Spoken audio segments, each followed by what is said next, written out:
Sayın Belediye Başkanım, Sayın Müftüm, değerli hocalarım, kıymetli misafirlerimiz, muhterem veliler, değerli öğrenciler. Darül İman Akademisi ve Yusuf Has Hacip Vakfı tarafından düzenlenen 2021-2022 eğitim ve öğretim yılı mezuniyeti ve Kur'an-ı Kerim hıfzı ve hadis-i şerif ezberleme yarışması ödül törenine hoş geldiniz, safalar getirdiniz.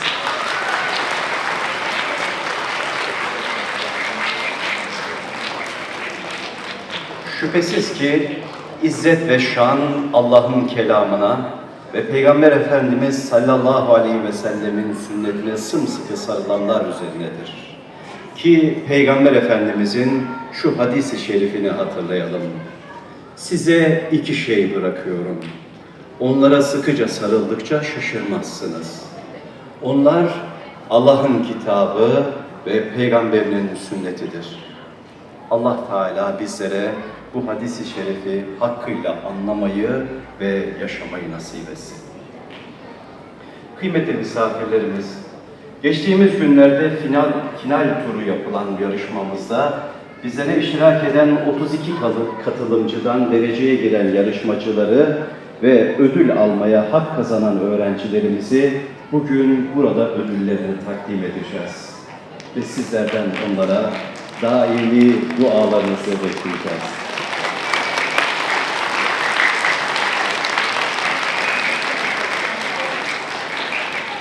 Kur'an-ı Kerim Rabbimizin sözüdür kendisi. Dinlemesi bile sevap olan buyurdu alemlerin efendisi. Her mecliste okunmalıdır Kur'an. Bizler de bu meclisimizin açılışını Kur'an-ı Kerim tilavetiyle gerçekleştireceğiz. Ve Kur'an-ı Kerim tilaveti için öğrencilerimizden Abdülgahhar Abdülkadir'i sahneye davet ediyorum.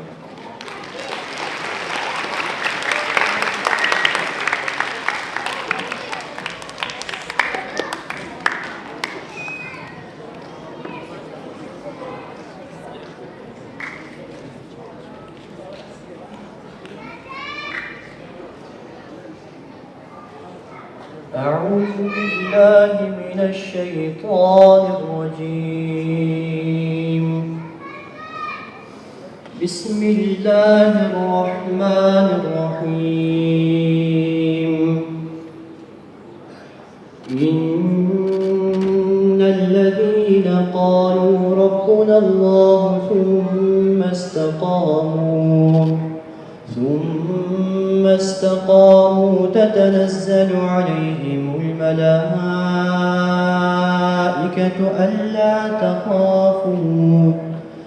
ألا تخافوا ولا تحزنوا وأبشروا بالجنة التي كنتم توعدون نحن أولياؤكم في الحياة الدنيا وفي الآخرة ولكم فيها ما تشتهي أنفسكم ولكم فيها ما تدعون نزلا من غفور رحيم ومن أحسن قولا ممن دعا إلى الله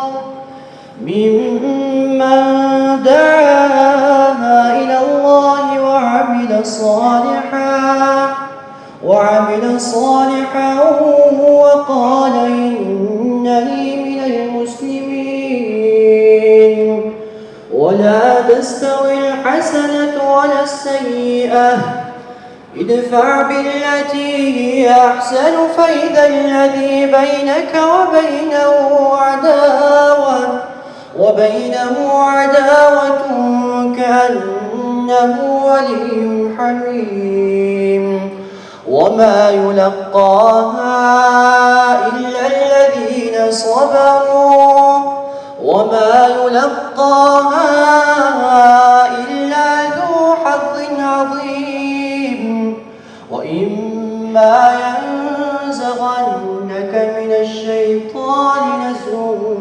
فاستعذ بالله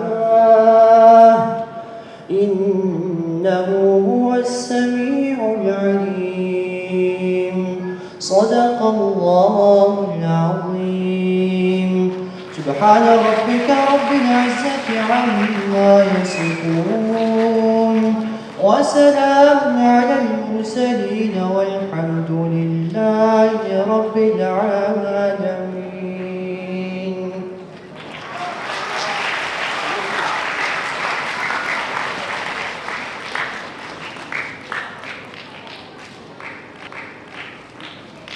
Maşallah. Öğrencimizden Allah razı olsun, yetiştirenlerden razı olsun. Rabbim ömrünün sonuna kadar okuduğu her ayeti anlamayı ve yaşamayı ona ve bizlere nasip eylesin. Allah Teala'nın lütfu ve keremiyle Kur'an-ı Kerim hizmetini aksatmadan devam ettiren, hafızlar yetiştiren, İslami ilimlerde mezunlar veren ve bugün 600'den fazla öğrenciye hizmet veren Darül İman Akademisi ve Yusuf Has Hacip Vakfımızın başkanı Sayın Hocamız Mahmud Emin'i konuşmalarını yapması için kürsüye davet ediyorum.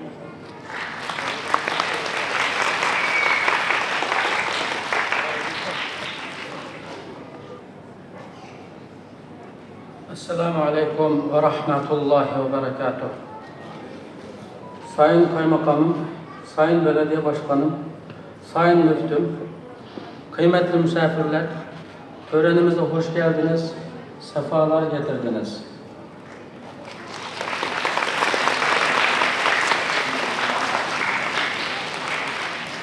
Dünyada yaşamak için en önemli mesele insan olmaktır. İnsan olmak için Müslüman olmak, Müslüman olmak için Allah'ın kitabını ve onun peygamberinin sünnetini öğrenmek, anlamak ve amel etmek gerekmektedir. Dinimiz bize her şeyden önce Müslüman olmayı emreder. Böylece bizden beklenen Allah'ın maksadını gerçekleştirmiş olacağız. İnsan farklı bilgilerle donanabilir ya da çeşitli makam sahibi olabilir. Ancak Müslüman olmadan sahip olduğu o bilgi ve makam kendisi için zararlıdır. İnsan Müslüman olduktan sonra adalet, sevgi ve saygı insanın karakterine dönüşür. Bir insanın nerede doğduğu, nereli olduğu, hangi makam ve mevki sahibi olduğundan ziyade insanlık vasıflarına sahip olup olmadığı her zaman daha ön planda olmuştur.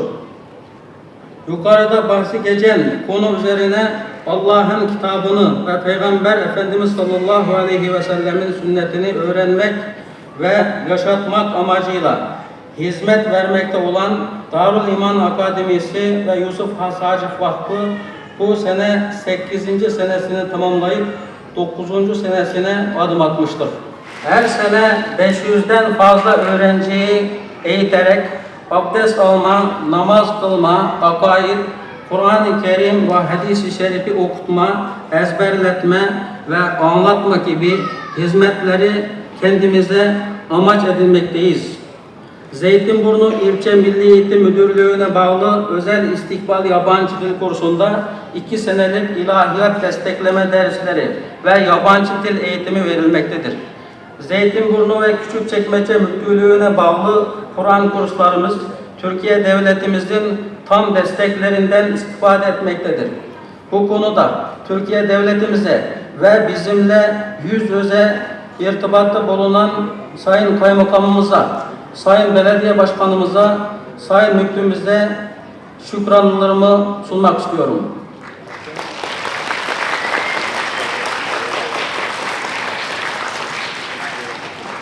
Malum olduğu üzere Doğu Türkistan'da dinimizi öğrenme ve öğretme tamamen yasaklanmış olup 35 milyondan fazla Müslüman ve eski Türklerden olan Uygur Türkleri Çin devletinin dinsizleştirme ve soykırım siyasetine maruz kalmaktadır.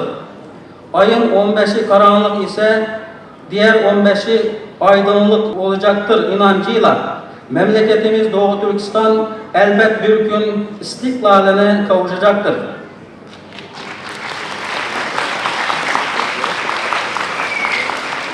O zamana kadar gelecekteki Doğu Türkistan'ın yöneticileri diline ve kültürüne bağlı kalabilmeleri, doğduğu yurdunu unutmamaları, vatan uğruna hizmet edebilmeleri için çaba göstermekteyiz. Doğu Türkistan için fedakar, Türkiye Devleti için vefakar gençleri yetiştirmeyi kendimize hedef olarak belirledik. Bu hizmetlerde bizlere destek olup katkılarıyla onurlandıran tüm devlet adamlarımıza, hayırseverlerimize ve hocalarımıza şükranlarımı sunuyorum.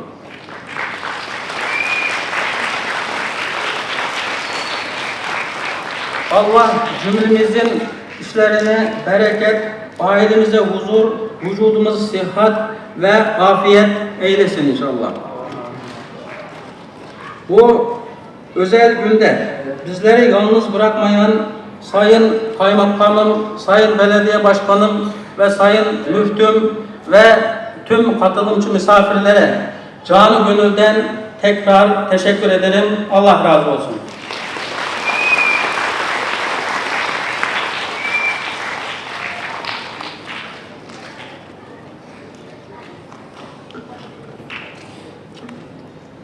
Hocamıza teşekkür ediyoruz konuşmalarından dolayı.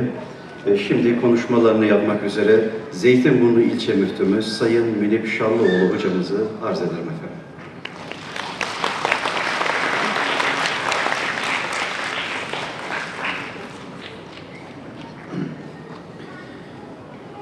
Bismillahirrahmanirrahim. Elhamdülillahi'llezî hedâna lihâzâ ve mâ kunnâ linehtediye levlâ en hedânallâh. Vessalâtu vesselâmu alâ rasûlinâ Muhammedin ve alâ âlihi ve sahbihi ecmaîn. Değerli kaymakamım, belediye başkanım ve muhterem hazirun, hepinizi Allah'ın rahmeti, bereketi, mağfiretiyle selamlıyorum. Esselamu aleyküm ve rahmetullah. Tabi Kur'an-ı Kerim'in ifadesiyle sabiqu yani yarışın ve sari'u işte yine yarışın Allah'ın mağfiretinde ve buna benzer ayet-i kerimelerde Cenab-ı Hakk'ın yarışmayla ilgili teşvikini biz görmekteyiz. Tabii ki bu hayırlı işlerde olacaktır mutlaka. İnşallah bugün burada finali gerçekleşecek olan, ödül töreni gerçekleşecek olan bir yarışmayla biz mutlu olmuş idik. Kur'an-ı Kerim ve hadis-i şerif yarışması. Bir taraftan Cenab-ı Hakk'ın kelamı olan Kur'an-ı Kerim'i ve diğer taraftan da Peygamberimiz Hazreti Muhammed Mustafa sallallahu aleyhi ve sellem Efendimizin hadisleri hususunda yarışma herhalde en hayırlı yarışmalardan olsa gerek. Cenab-ı Hak bu yarışmayı tertip eden, bu yarışmaya katılan, bu yarışmada emek sarf eden, emeği geçen bütün kardeşlerime Cenab-ı Hakk'ın rızasına nailiyeti bir dua olarak buradan yapmak istiyorum. Cenab-ı Hak muvaffak eylesin, Cenab-ı Hak hayırlı eylesin inşallah. Ve bu tür hayırlı hizmetlerin devamını bizlere nasip eylesin inşallah. Hepinize teşekkür ediyorum. Allah razı olsun.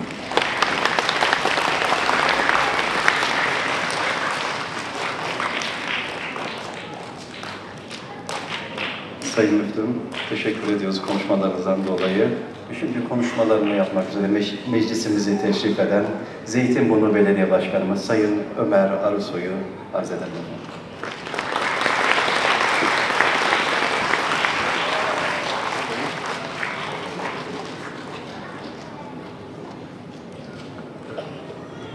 Çok değerli kaymakamım, Zeytinburnumuzun değerli müftüsü, muhterem hocam, AK Parti ilçe başkan yardımcımız, ilçe başkan vekilimiz, ilçe kadın kolu başkanımız,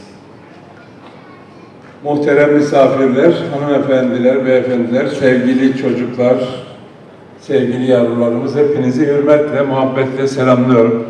Hoş geldiniz, sefalar getirdiniz. Maşallah.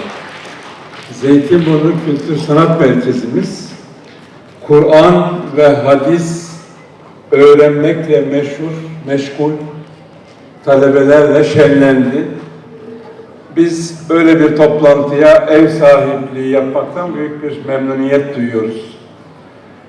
Yusuf Has, eski tabirle Yusuf Has Hacip Vakfı'nın emektarlarına, başkanına, hocalarına, yavrularımızın layıkıyla Kur'an-ı Kerim ve hadis-i şerif öğrenmelerinde emek veren bütün hocalarımıza, katkısı olan herkese çok teşekkür ediyoruz. Elbette yavrularımızı tebrik ediyoruz. Maşallah.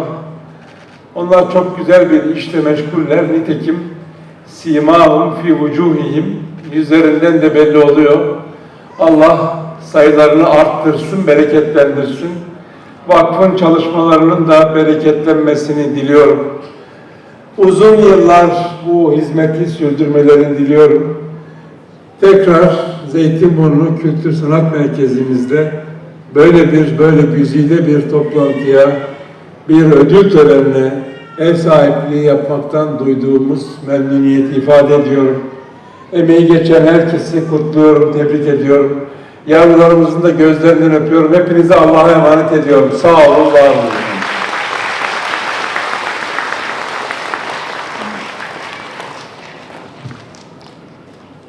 Sayın Başkanım, şükranlarımızı arz ediyoruz. Ve meclisimizi teşrif eden Zeytinburnu Kaymakamımız Sayın Ercan Turan'a efendim sahneye arz ederim.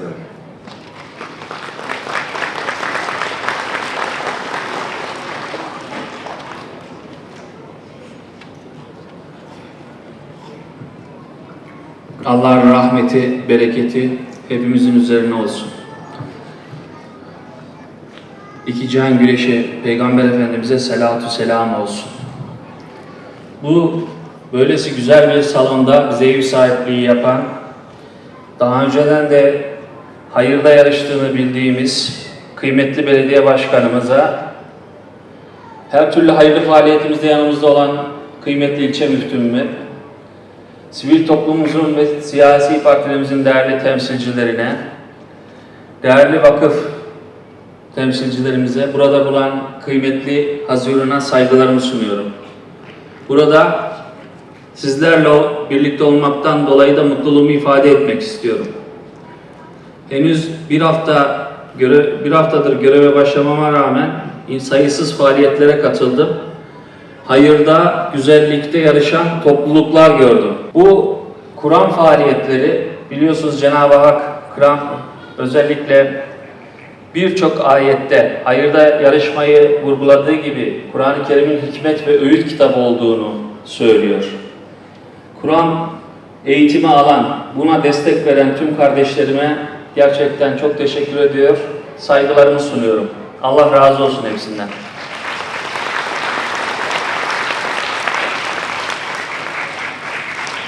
Cenab-ı Hak bizleri vasat bir ümmet olarak yaratmış, ölçüler bitmiş ve insanlar içerisindeki en hayırlı ümmet olduğumuzu beyan etmiş. Ve bize inanılmaz istikametler göstermiş. Bu istikametler az önce sunucu kardeşimiz söyledi. Peygamber Efendimiz veda hutbesinde size 2 tane emanet bırakıyorum. Eğer bu 2 emanete sarılırsanız asla zelil olmayacaksınız demiş. Kaybetmeyeceksiniz demiş. Birisi Kur'an-ı Kerim, birisi de sünneti. Enfal suresi 46. ayet. Hepimize büyük bir uyarıda bulunuyor. Allah'a ve peygamberine iman edin diyor. Birbirinizle çekişip durmayın diyor. Eğer birbirinizle çekişip durursanız diyor, korkarsınız, gücünüzü yitirirsiniz diyor. Sonra devletiniz elinizden gider diyor. Cenab-ı Hak müthiş bir sır veriyor hepimize. Bir arada birlik ve beraberlik içerisinde olmak gibi bir mükellefiyetimiz var. Ben kıymetli dernek başkanıma, Gerçekten çok teşekkür ediyorum. Az önce sayılar paylaştı bize. Allah bu sayıları daha da artmasını nasip etsin. Kur'an'ın hem lafzını hem ruhunu yaşamayı hepimize nasip etsin. Hz. Ayşe validemiz Peygamber Efendimiz için diyor ki onun ahlakı Kur'an ahlakıydı diyor. Buradaki herkese Kur'an ahlakını nasip etsin. Kardeşim Abdülkahhar kardeşim çok güzel Kur'an tilavetinde bulundu. Böyle kalbimiz mutmain oldu. Şifalandık. Ben ona da özellikle teşekkür ediyorum. Burada emeği olan, katkı sunan herkese, ışıklandırmacından kameramanına kadar herkese şükranlarımı sunuyorum. Hepinizden Allah razı olsun. Bu tür faaliyetlerin devamını temenni ediyorum. Allah'a emanet olun.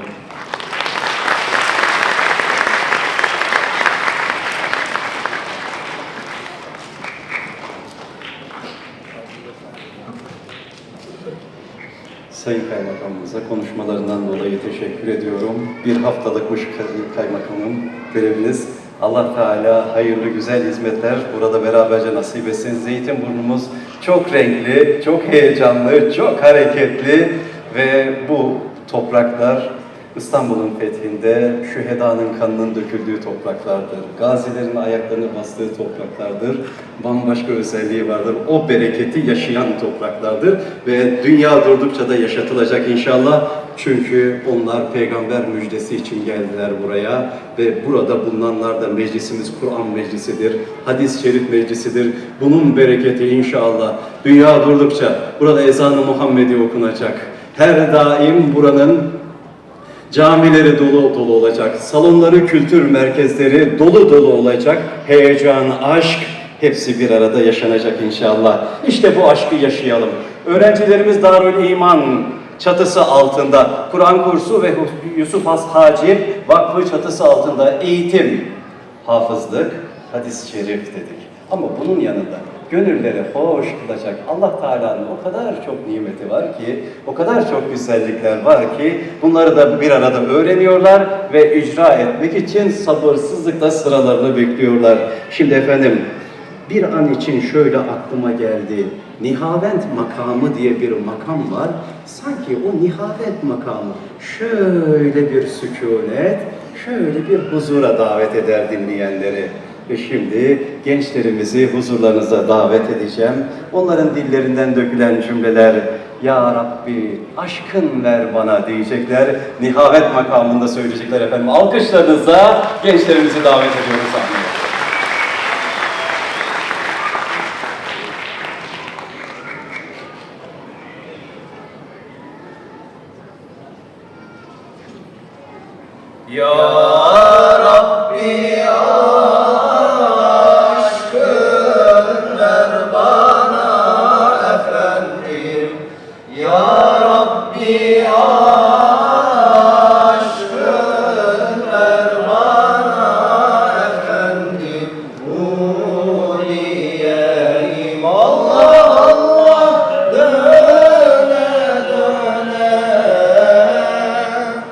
Aşkın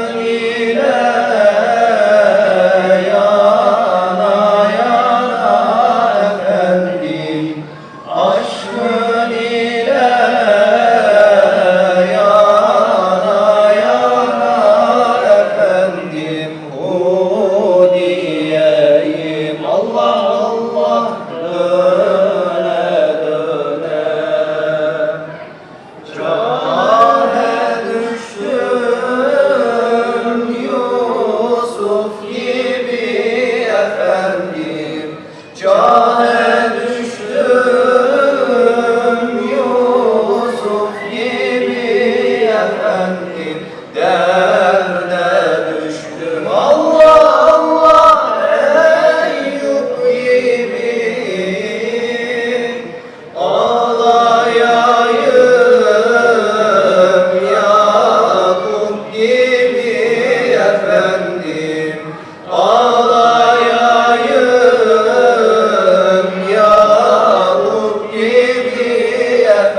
ister güldür. Allah Allah ister öldür.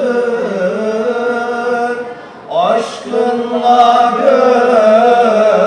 gönlümü doldur efendim. Aşkınla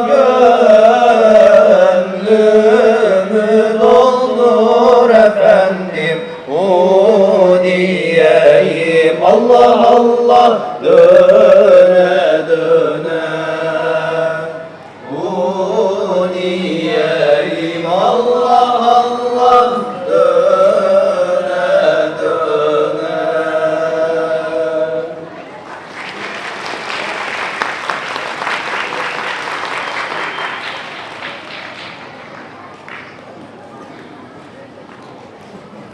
Gençler Allah, Allah, Allah diyor. Allah kelimesi dökülen bu dillerden başka bir şey sadır olur mu? Fitne, fesat sadır olur mu? O ellerden o işler güzel güzel, güzel güzel dökülmez mi? Gençlerimizi Kur'an ile terbiye etmek, Habibi Edip Muhammed Mustafa sallallahu aleyhi ve sellemin ahlakıyla ahlaklanmaları için gayret ediyoruz. Vakıflar, dernekler, kurulan müesseseler gaye edilmiştir bunu ve davet ediyoruz. Anneler, babalar, çocuklarınızı emanet ediniz bu kurumlara.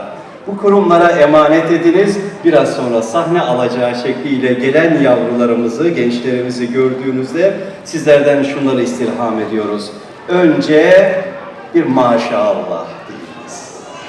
Sonra anne babalar buradasınız muhakkak, yavrularınız burada sahne aldığı halde elinizi göğsünüze götürüp elhamdülillah, elhamdülillah deyiniz.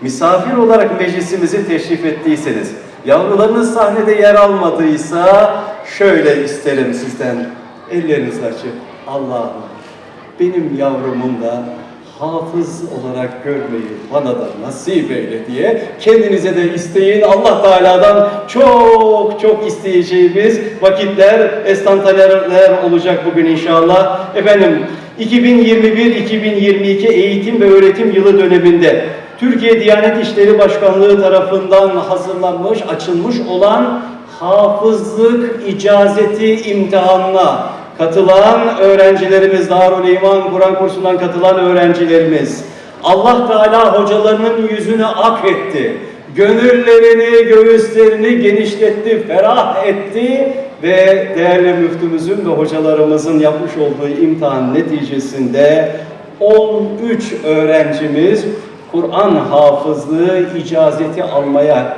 hak kazandılar elhamdülillah. Ben şimdi bu yavrularımızı, bu öğrencilerimizi sahneye davet ediyorum efendim. Ana babalarının seçmiş olduğu o güzel güzel isimleri birer birer burada okuyacağım. Hafız Abdülaziz Hacı Rahim, Hafız İbrahim Hüseyin, Hafız İmran Nur Muhammed, Hafız Muhammed Haydaroğlu, Hafız Muhammed İzci, Hafız Abdullah İsmail, Hafız İbrahim Ömer, Hafız Muhammed Abdülaziz, Hafız Seyfullah Turgun. Bunlar beyefendi hafızlarımızı biraz daha böyle yaklaşın, sahnemize yer alsın ve hanımefendi hafızlarımızın ismini okuyarak davet edeceğim. Hafız Esma Nur Emin, Hafız Mariye Celil, Hafız Ayşe Hamza ve Hafız Nefise Yar Muhammed. Maşallah, tebarekallah, tekabbelallah, sahneye davet ediyorum ve icazet belgelerini vermek üzere Zeytinburnu müftümüz Sayın Münip Şallıoğlu hocamı tekrar sahneye davet ediyorum efendim.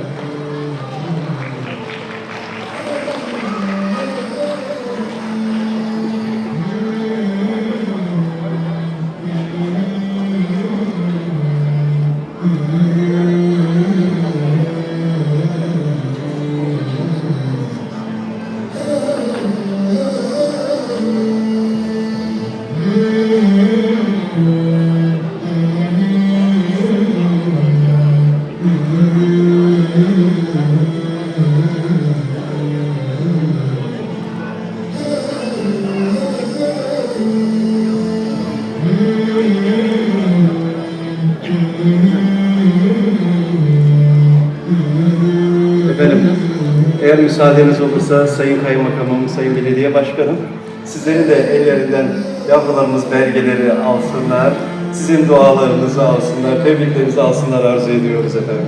Buyurun, teşekkür ederim.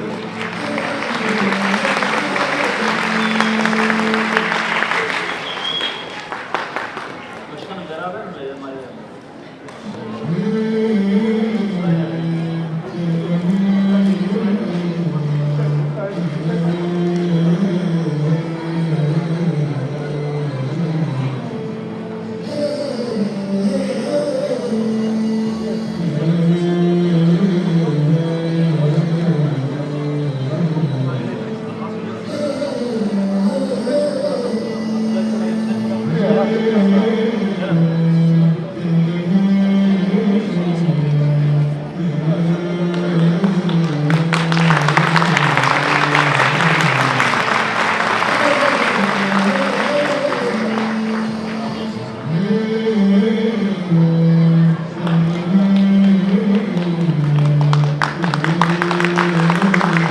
Hafız İbrahim Hüseyin.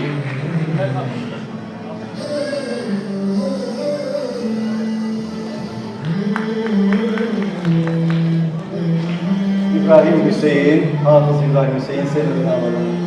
Maşallah. Sayın Başkanım. Gel.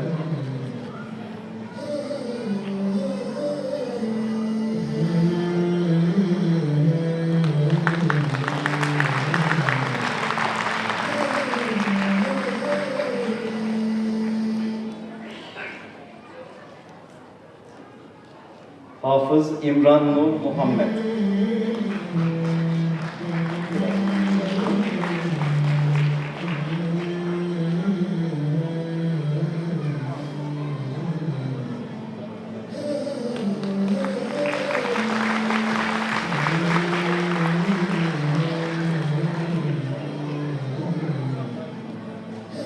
Hafız Muhammed Haydaroğlu. Maşallah, maşallah.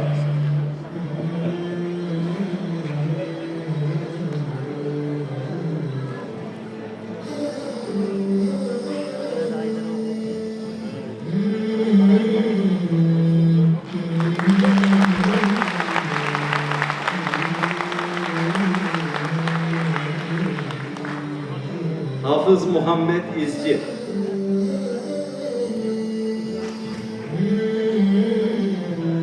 Muhammed gelmedi mi? Muhammed gelmediyse Hafız Abdullah İsmail.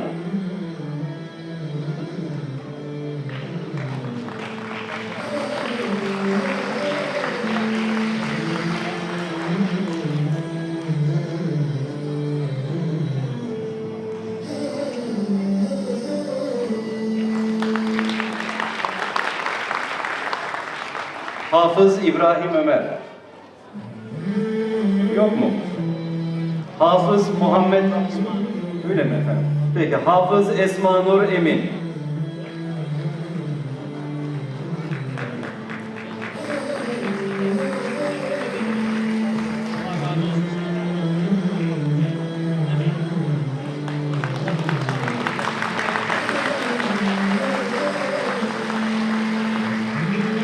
Hafız Mariye Celil.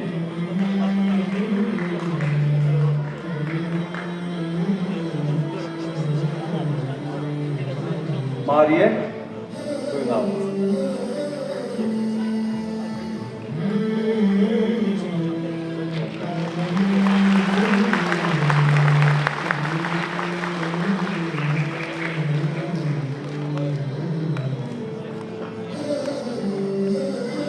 Hafız Ayşe Hamza.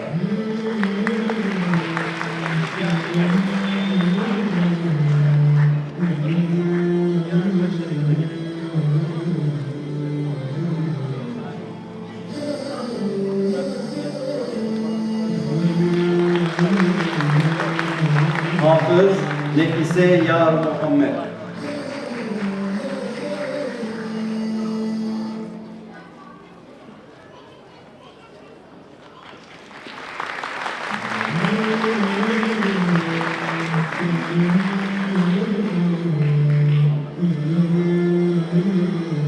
Hafız Muhammed Abdülaziz.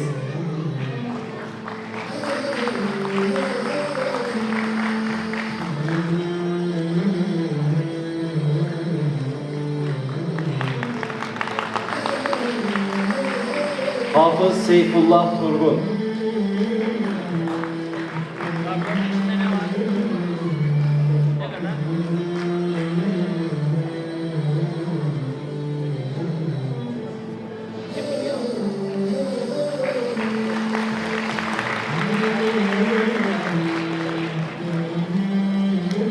Sayın Müftüm, bir toplu fotoğraf olsun ya, müsaade ederseniz. Böyle toparlanalım. Bir toplu. Kızlarım biraz daha yaklaşırsanız, hafız kızlarımız öyle. Hatıra fotoğrafımız inşallah albümümüzde eskimeyecek yerini. Sayın Kaymakamım.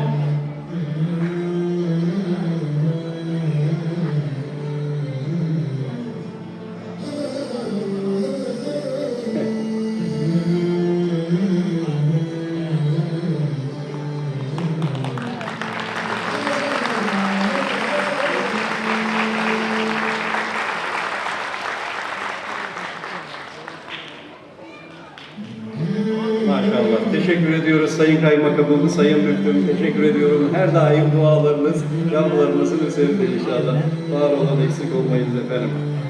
Değerli misafirlerimiz, bugün sevinç günü. Sevincimizde bizler ne deriz? Elhamdülillahi Rabbil Alemin. Bu vakti, bu anı, bu olayı bize nasip eden Rabbimize, alemlerin Rabbi olan Allah Teala'ya hamdımız, şükrümüz, övgümüz, kulluğumuzun icabıdır ve biz mutluyuz. Kur'an tilavetiyle mutluyuz, dini nasihatle mutluyuz, müminler olarak bir araya gelmekle mutluyuz. Mutluluğumuzun üzerine mutluluklar nasip eden Rabbimize hamdolsun. Şimdi ekrana Darül İman ve Yusuf Has Hacip Vakfı faaliyetleri, etkinliklerimiz, gayretlerimizle ilgili hazırlanmış bir filmimiz var. Ekrana onu yansıtacağız, tanıtım filmimiz efendim. Sizi ekrandaki görüntülerle baş başa bırakıyoruz ve dualarınızı her daim bekliyoruz.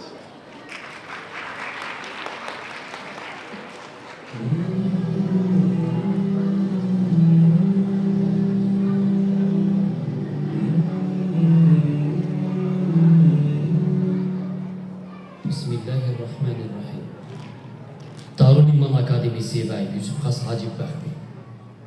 Mektebimiz marifetperver sahavetçilerinin maddi cihetten kuruluşu, istidatlı dini mağripçılar ve ustazlarının güç çıkarışı bilen 2014 yılı İstanbul Zeytinburnu'da Darul İman Akademisi, 2018 yılı İstanbul Sabaköy'de Yusuf Has Hacip Vakfı namında kurulan bulup, Kur'an-ı Kerim ve İslami ilimler sahasında sistemli okutuş hizmetini başlattı.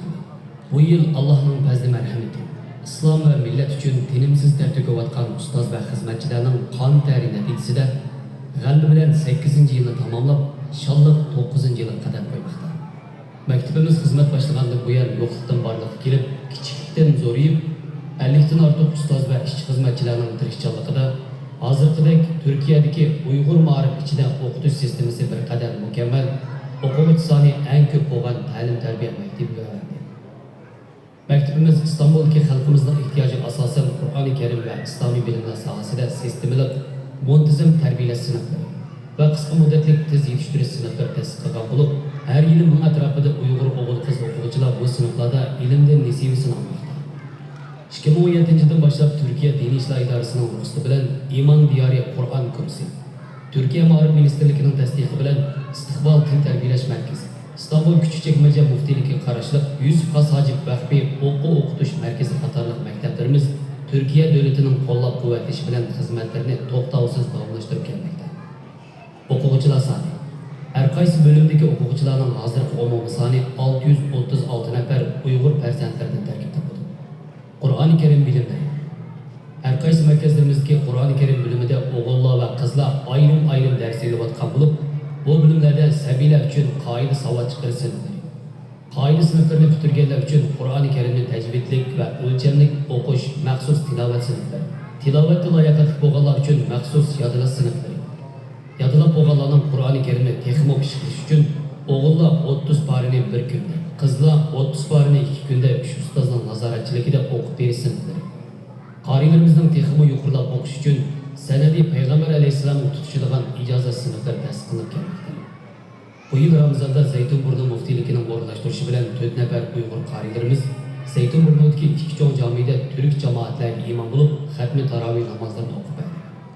10 okuvchimiz Zeytinburnu'daki 5 çoğun camide Kur'an-ı Kerim okup verip Türk cemaatçilik tarafidan alohida olqishga erishdi.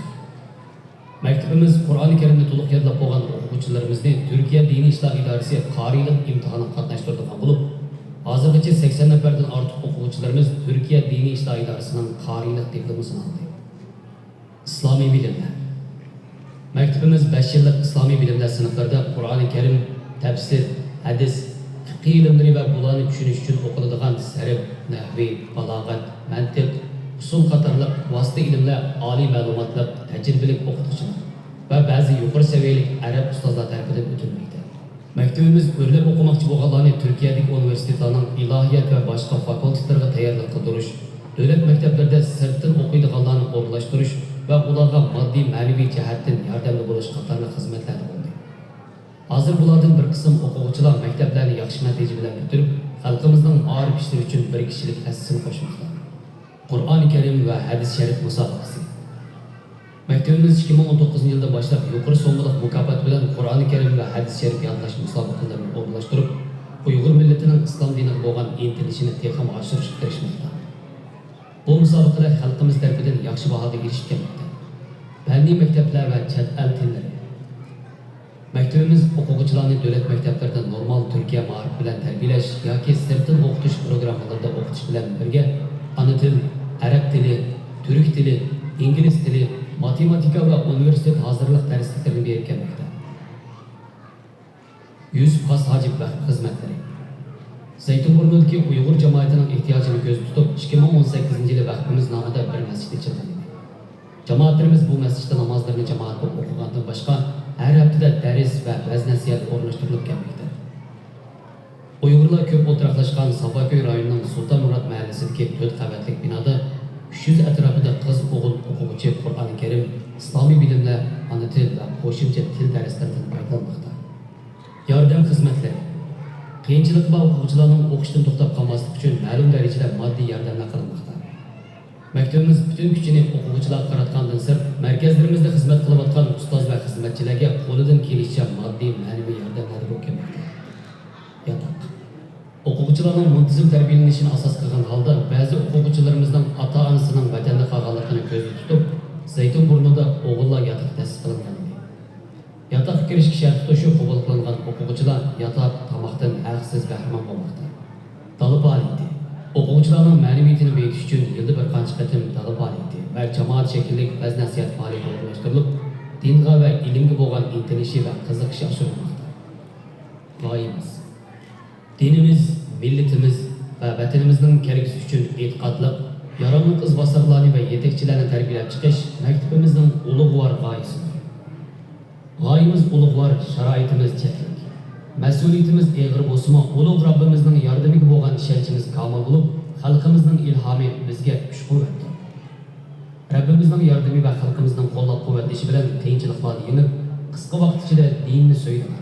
Vatan uchun borliqini belgilaydigan bir turkum avangard avlodlarni yetishtirib chiqish uchun butun kuchimizni sarf qilamiz. Ulug' Robbimizdan xolis niyat va ishlarimizga utuq tilaymiz.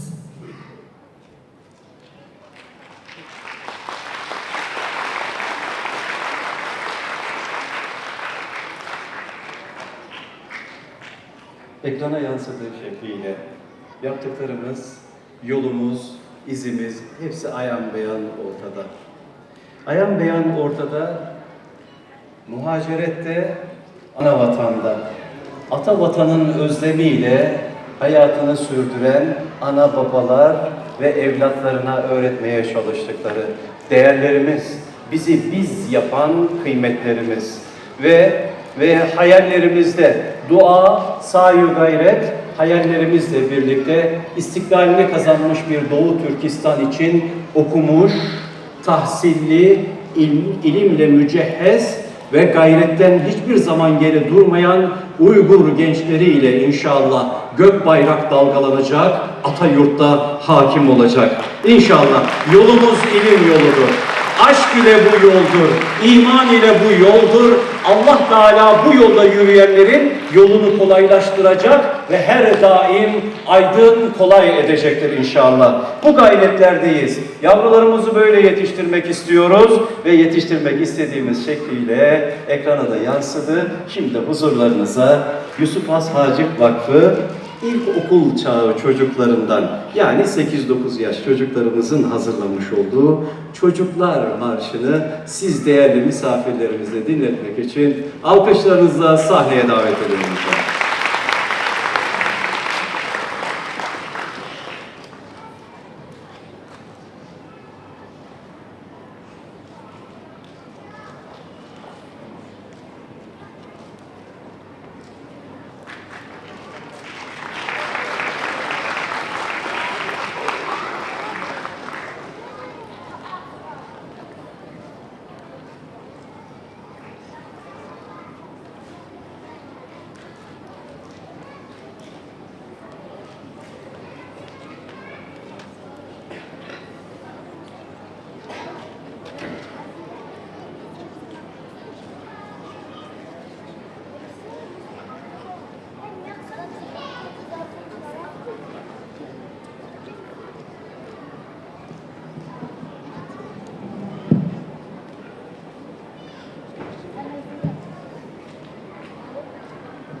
Esselamu Aleyküm ve Rahmetullahi ve Berekatuhu.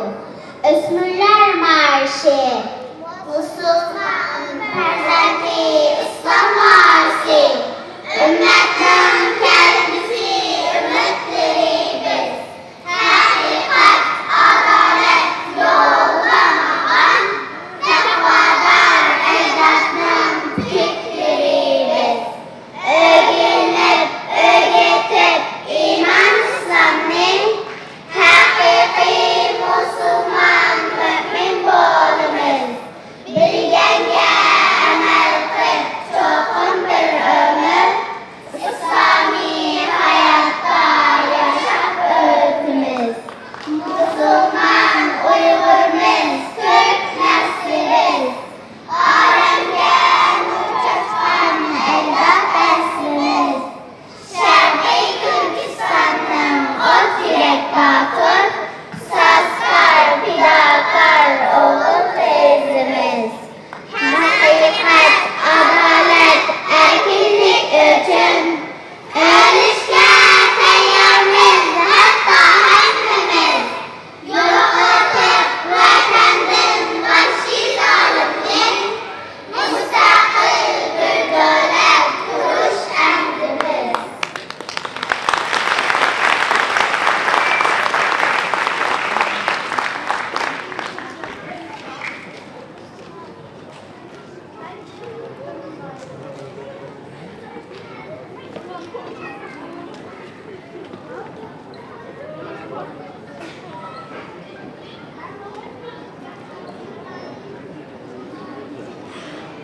Küçük yavrularımızı tebrik ediyoruz, hocalarına teşekkür ediyoruz. Kıymetli misafirlerimiz, Darül İman Kursu ve Yusuf Has Hacip Vakfı'nda eğitim faaliyetlerini sürdürürken hizmet eden hocalarımız bir yandan da kendi tahsillerini ilerletmek için gayret içerisindeler.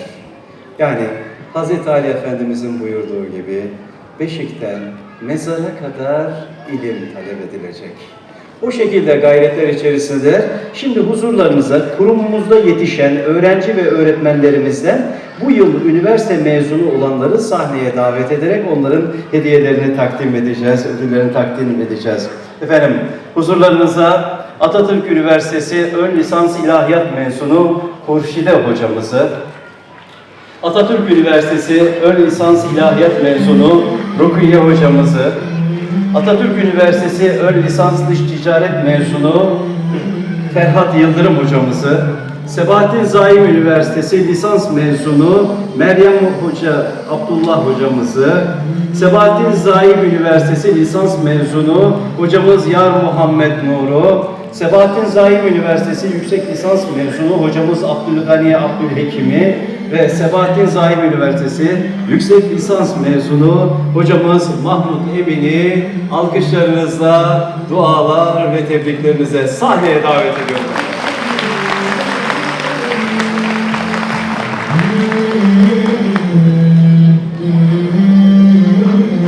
Ve hocalarımıza ödüllerini de takdim etmek üzere Darül İman Akademisi ve Yusuf Has Hacip Vakfı Başkan Yardımcısı ve Marmara Üniversitesi Hadis Doktoru Avazı Hoca'yı sahneye davet ediyorum efendim.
Maşallah.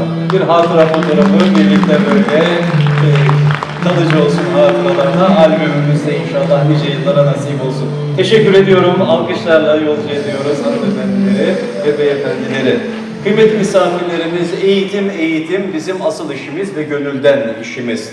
Şimdi şahit olduğum şekliyle Türkiye topraklarında veya diğer muhaciret bölgelerinde doğmuş olan her bir Uygur evladına, kız çocuğu, erkek çocuğu, anne babaları muhakkak ve muhakkak Uygur Türkçesini, Uygur dilini öğretiyorlar. Hiçbir şekilde taviz yok.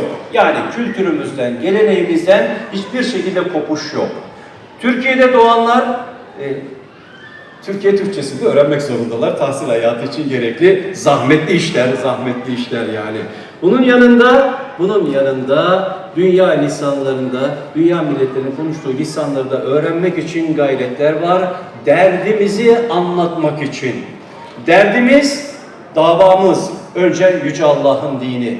Sonra derdimiz Doğu Türkistan için. Bütün dünyaya işgali, zulmü, ihaneti anlatmak için uğraşımız vardır. Öyleyse bütün dünya dillerini öğrenmek zorundayız. Bu gayretler içerisinde ne olmuş? İstikbal Yabancı Dil Kursu yaz tatili öğrencilerine İngilizce öğretmişler ve bu İngilizceyi öğretirken bir neşide, ne diyelim? Şarkı türkü. Türkçe'de biraz da ilahidir herhalde. Bunlar olduğu halde neşide, onu öğretmişler. İngilizce olarak yaz kursu öğrencilerimiz her şeyi yaratan Allah diyecekler ve bizler de dinleyeceğiz. Alkışlarla huzurlarınızda yaz kursu öğrencilerimiz efendim.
Maşallah, tebrik ediyoruz yavrularımızı. Biraz şöyle yakından dinlemeye çalıştım. Telaffuz gayet güzel. Gayet güzel, dilleri yatkın, kulakları güzel bir şekilde almış mesajı. Efendim inşallah güzel güzel kendilerini geliştirecekler. Değerli misafirlerimiz, bugün Kur'an-ı Kerim ve hadis-i şerif okuma yarışma, ezberden okuma yarışmasında derecelendirmeler ve müjdeli haberler. Bunları sizlerle paylaşmak için bu cemiyeti tesis ettik elhamdülillah. Şimdi Kur'an-ı Kerim hıfzı ile alakalı şöyle bir nüans. Yani Allah Teala'nın lütfettiği bir başka başarı. Bu başarıyı paylaşmak istiyorum sizlerle ve onu şöyle tane tane anlatmak istiyorum. Sahnede yer almış olan hafızlarımız, onlardan bir kısmı olur hocam deyip hocasının dizinin dibine çöker. Onun haricinde eski mezunlarımızdan diğer gelen hafız olanlar teklife olur hocam, ben söz dinlerim hocam deyip hocalarının dizi dibine şöyle çöktükleri bir özel uygulama. Herkese nasip olmaz. Rabbime şükürler olsun. Önümdeki listede 7 tane hafızımıza nasip olmuş. Efendim, ne olmuş bu uygulamada? Öğrencilerimiz, erkek öğrencilerimiz ve kız öğrencilerimiz, hanımefendiler ayrılmışlar.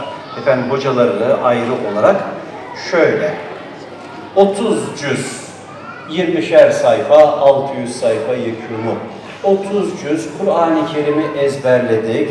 Efendim Sayın Müftüm ve hocalarımızın imtihanının neticesinde bizler icazetname almaya hak kazandık ve belgemizi, göğsümüzü gere gere taşıyoruz. Ama hocalarımızın hedef koydukları bir nokta daha var. Hadi gelin demişler.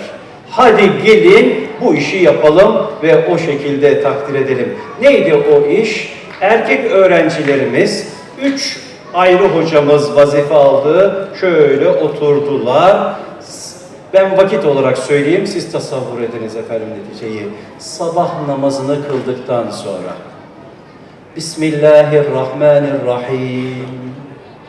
Elhamdülillahi Rabbil alemin. İlâ ahir ayet. Sure-i Celile Fatiha-i Şerife ile başladılar. Ta ki yatsı namazına ulaştığında. Arada namaz, yemek ve zaruri ihtiyaç molası, onun haricinde bekleme yok. Kesintisiz bir şekilde Fatiha-i Şerife'den başlayıp Nas suresiyle tamamlayıp hocaların huzurunda bir oturuşta, bir günde, bir oturuşta Hatm-ı Şerif'i ezberden tamamlamış oldular.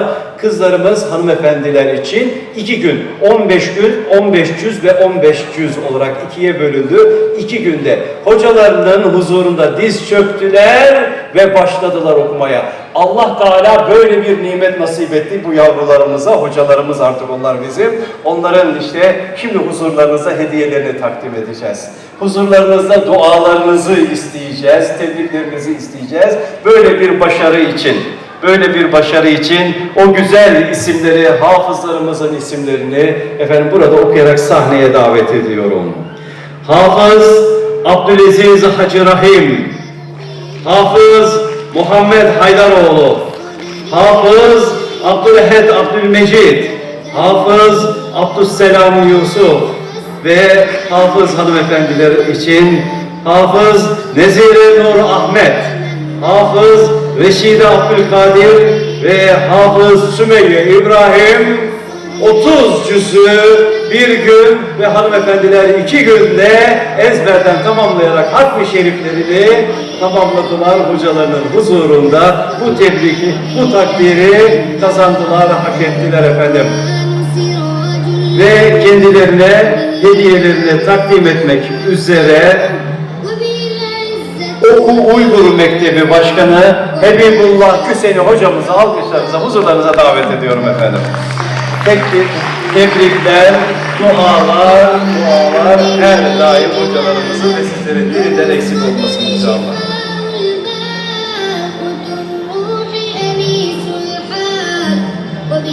Hafız Abdülaziz Hacı Rahim.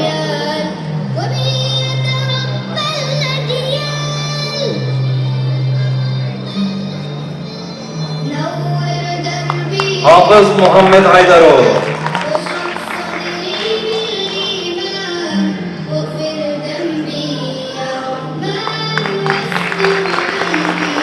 Hafız Abdülhamid Abdülmecid.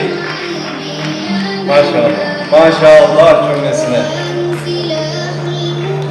Hafız Abdüsselam Yusuf.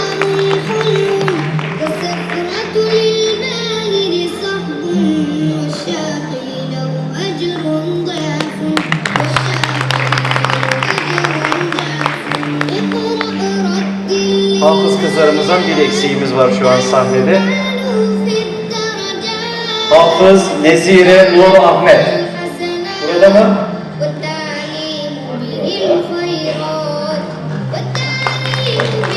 Hafız Reşide Abdülkadir.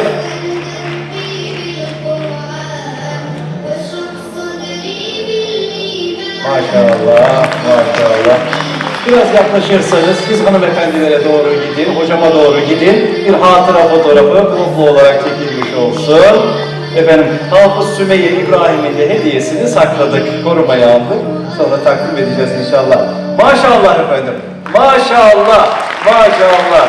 Bir günde hanımefendileri böyle kabul ediyor. Bir günde ezberden Hatmi Şerif'i tamamladılar. Allah Teala ahkamı hakkıyla anlamayı, yaşamayı nasip etsin. Tebrik ediyoruz hocam, tebrik ediyoruz. Buyurun.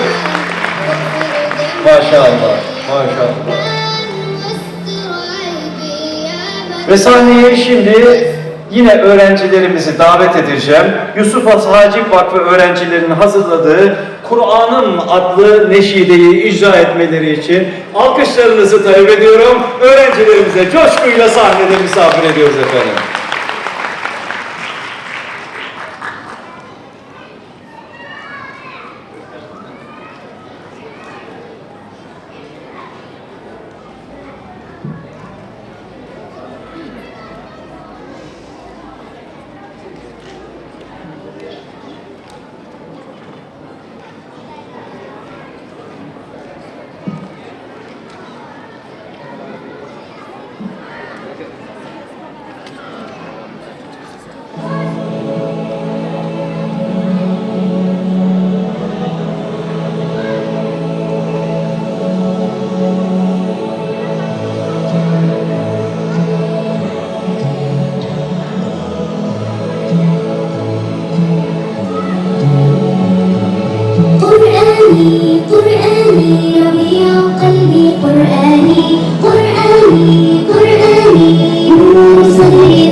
يتبصر وفي آياته يتفكر فكري لآن أتذكر قرآني فكري لآن أتذكر قرآني قرآني قرآني ربيع قلبي قرآني قرآني قرآني نور صدري قرآني قرآني قرآني جلاء حزني قرآني قرآني قرآني ذهاب همي قرآني قرآني قرآني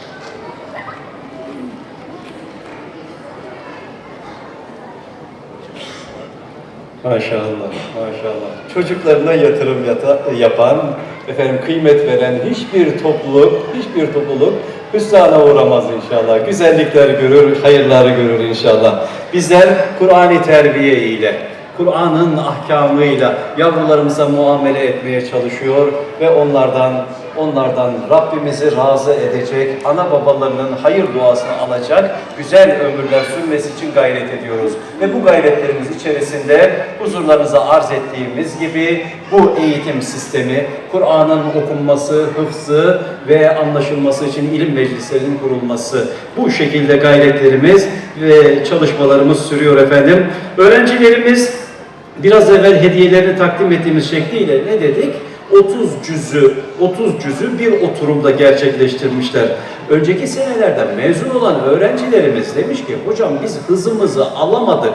Hala koşuyoruz, duramıyoruz. Biz bu senede okuyacağız. 30 cüzü tek hamlede bitireceğiz diye bu şekilde tekrar etmişler. Önceki senelerde 30 cüzü baştan sona dinleten ve bu yılda tekrardan dinleten öğrencilerimizin hediyelerini takdim etmek istiyoruz ve onları dualarınıza, alkışlarınıza sahnede misafir edeceğiz efendim. Kimlerdir onlar? Hafız Arafat Tohti, Hafız Hikmetullah Emin, Hafız hanımefendilerden Hafız Zinnure Abdülvehhab ve Hafız Risalet Gül bu senede hocalarının dizi dibinde Hatmi Şerif'i tamamladılar elhamdülillah. Hediyelerini takdim etmek üzere Özel İstikbal Yabancı Dil Kursu Müdürümüz Sayın Salih Toygun hocamızı sahneye davet ediyorum efendim.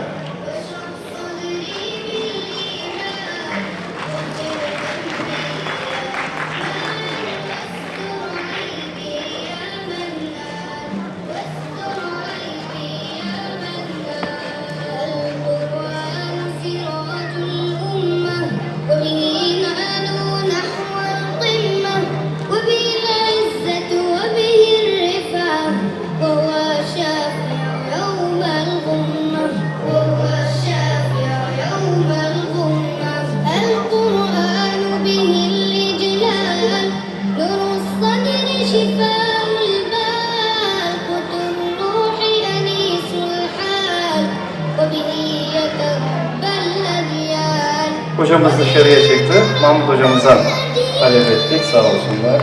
Yavrularımızın, öğrencilerimizin tekrarı inşallah bir alan seçip orada alim olarak davet edeceğiz.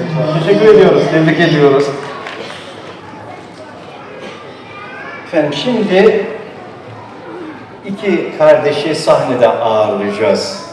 Onlar da bizlere efendim Annemden Gelen Mektup adlı gösteriyi icra edecekler.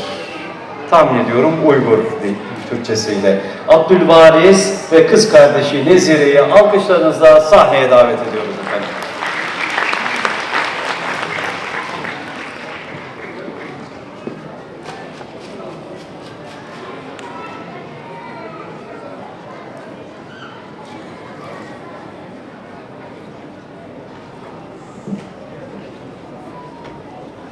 Selamünaleyküm kardeş.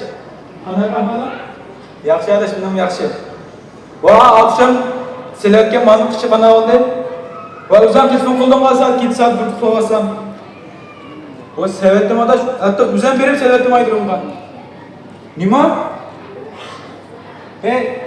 Man selishdan burun o Hamza o'zi shunda aldirib ketgan ne mal qini, melim qini deb.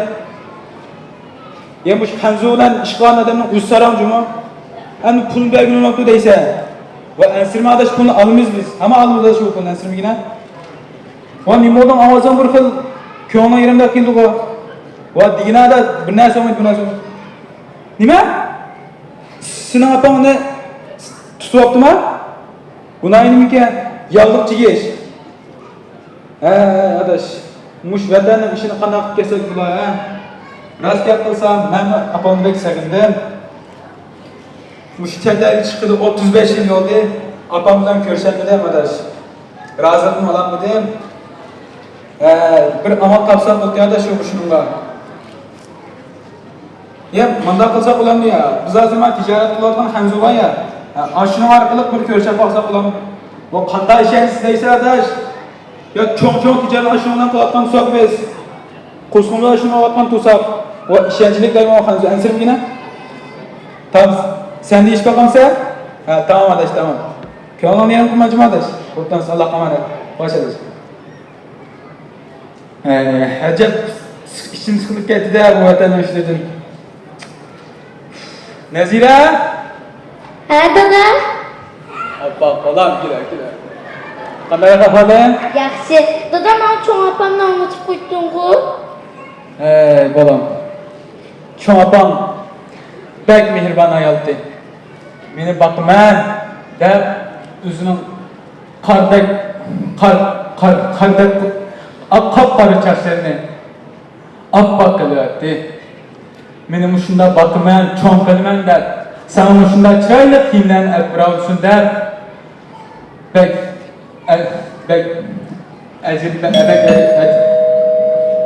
O şifaklı o gibim tüküneyler. Kim o? Benim bu. Bu oğlum bu akşam vatan güzellerken mal bizime gelken olan değil. Bak bir içip bakayım ya doktor. Bak kara falan sen. Bak pek çıraylık gel.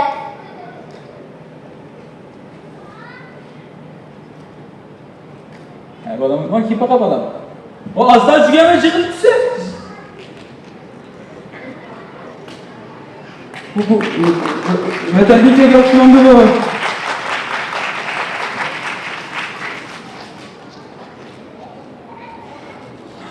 Babamın çok ne?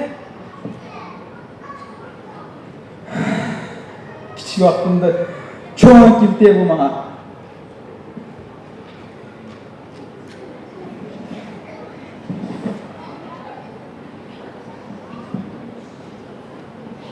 Hazır akşam gel cuma.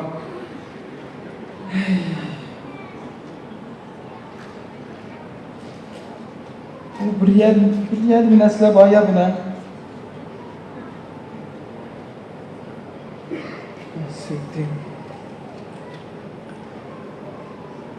Bu mektubat ya.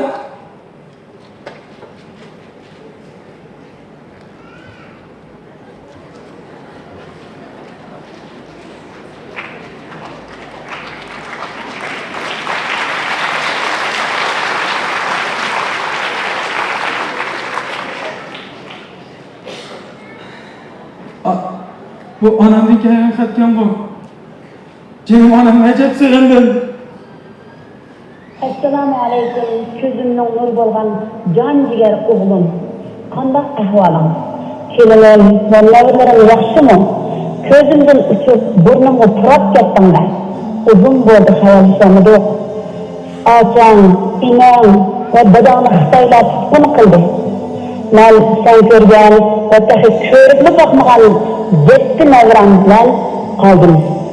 Bu halkını işkede okuyduğun adamın kızı aklı sana evettim. Bu yerdeki dertlerini bilsen bir roman çıkıdı. Şunu kıskartay. Ben size Ündardaki Dostlar Cemreki'den çıkargan, Xitay'ını maqtaydıgan, Xitay komünistini medileydigan, özden gırıp kelep kuxlatı kurup, Kızıl bayrakta intirildiğin narsalarını görüp, erkin dünyada erkin yaşayanmayı yürüyordum, ökündüm. Belki bizga hayotishni o'ylab shunday qilgan bo'lishim mumkin, lekin bu qiliqlarni mening ko'nglim ko'tarmadi. Biz ancha ojiz inson kuchli emas, bolam. Sana evetken bu çoğun dadamın çapını ilsandı mı? Ben sana çoğun dadamın kançılık korkmaz bir işlerine her kandak bütün zulüm ve kıyım kıstaki baş eğmeyi ahırsı kınırlıca özünün imanı da akidesi de müstehcen durup mertlerçi şehit bulmalığını net çıkasın sözde vergen izin olun. Şunu unutma, biz hazır mı şu yoksa? Hazır mı çoğun adamın korkmaz cesur iradesi var sıkılıvatımız? Adam dünyaya birlik etsin kilidi. Kandak yaşasın sallaş, adamın özgü bağlık. Sen kiralmasan hiç ketmez. Bu dünyada körüşlenmişsek, o dünyada körüşlenmiş. Oğlum, eğer 5 yaşa, çoğun adamlık yaşa, öl. Bugünkü gün kelgende, bizi harika kılgan Xitayga hiç kandak karşılık bildirmesen, sen vatan evladım ol, sen er mi? Sen dadam bulanın düştü mü? Eydanı tattık teşhir bak oğlum, yapını uzatmayı balam. Eğer 5 yaşa, nerede yaşasan mesuliyetçan bol, ailengile emez, bununla halkınga hem vatanınga. Vatanın başlarının ayıgıda bolsa, sen mengi başlarının ayıgıda ömüreysen. Ballarınla her şu, bizni oylama. Biz kayser yaşavatımız. Kandak sen, bunu hakikaten yüz vergen tüverdeki vakalet arkalı toplar. Hoşumuzu senden kızı Amine bilirsen bu. Tavadısın. O kızdan ata anasını çekip, o kızın Xitayga teşkime bolgan. O kız makılda tekken, bütün mahalle heyran bolgan idik. Toy gitsi, o Xitayning kani sakal alışının tığı bilen kes öldürüp, bütün mahalle o kızın faxirlendi. O kızın tutmanganda, biz sen Xitaylarını muşunlap öldürüp yürüdünüz, biz korkmayız. Degan jarangliq ovozi hali ham quloqlarimni jaraqshiydi. Bu voqea bo'lib bir hafta o'tgandan mahalla o'qishida gazet pichoq sotadigan Osmon ukam uyga tuqqan bo'lib kirib olgan ikki Xitoyning beshiga katman bilan urib o'ldiribdi. Hozir tuqqan bo'lib kelgan Xitoylar o'yladi bizni yetish emas, oylim o'yga yetib kiyishida talog'ini chiqolmayapti. Demak, sening xalqing qahramon, sening xalqing o'lmaydi. Sen bir bilimli ziyali, sen bilimini, dinim için, vatan azatlığı için, halkının erkeliği için işlet. Bulmasa bergen üstünge her bir razı emetmen. İnsan hemen öldü. Gerçi ölümün ehmiyeti de, ben senin anan adli bir başlangıç mektep edebiyat okutkusu. Lekin ben hazır tehmi kayser buldum. Ben okuyan okuyucularımın köpüncesi Xitay karşı şehit bol. Yoki türmüde. Ular xalq aqqansıda aktı. Sen mi, ailen mi şusuda akkın. Allah hemmeylerini vatan azaplığa tüstü koşuşkını kılgay. Bizni oylama, vatanni oyla, erbek yaşa. Xitayning en son düşmanı bol. Türmüge ketsen mi? Senden faxrlanıp yaşay. Ruhini düşürme. Xetini okup yığılap mı yürüme. Ruhi yok insan, o bir ceset. Vatan millet ruhi yok insan, o cesettir mübetler. Allah'a emanet. Ben için nevranı çöp koy. Kimin kızım bunu çoğun koy sanını yetkildim. Ben endi tüven cehdimden ahlasırayım. İşlemen mülkünü, körüşümün gül bağda, dilimizde bir arman, bırak halini sen bilmeysen. Hacet sögüldü felek, birlirge uzun uzun, lekin bular bir sınav, aklı huşi var küçün. Bu alem ötme alem, tününü atar bizlerge, ak sütüm halal sana, tiriksan arman için. Karanlık tünün temürü, xetimli yazdım sana, iki kolum düşmedi, tilekler tilep sana. Unutma vatanını, balanı hem unutturma.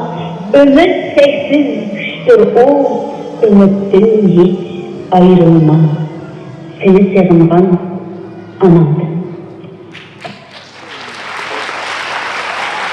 Canım ana! Sizi bekledim.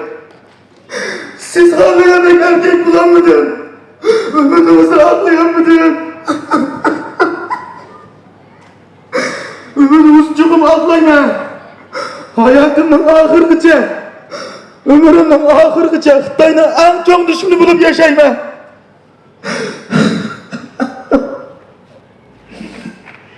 Kalksanız çıkın oğlum.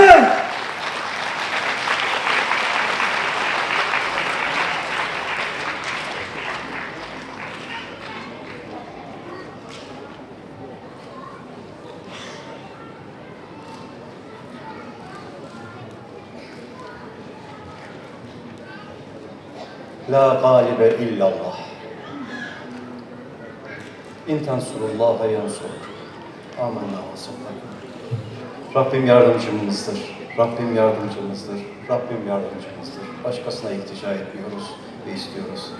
Kıymetli misafirlerimiz, Kur'an eğitimi, Kur'an'dan beslenen neferlere yakışan güzel ahlaktır. Yakışan güzel ilişkidir. Hayatın her alanında ve bizler de bu eğitim kurumunda teşekkür etmeyi, insana teşekkür etmeyi, hizmet aldığımız kişiye teşekkür etmeyi, emek verene müteşekkir olmayı kendi şahsımıza bir iftihar, bir güzellik kabul ediyoruz. Şimdi huzurlarınıza kurumumuzda hizmet ederek 5 yılı tamamlamış olan kıymetli hocamız Sayın Abdülgaffar hocamızı tebrikler için sahneye davet etmek istiyorum. Kendilerine hediyeyi takdim etmek üzere de Sayın hocamız Sayın Mahmut Emin'i sahneye davet ediyorum efendim.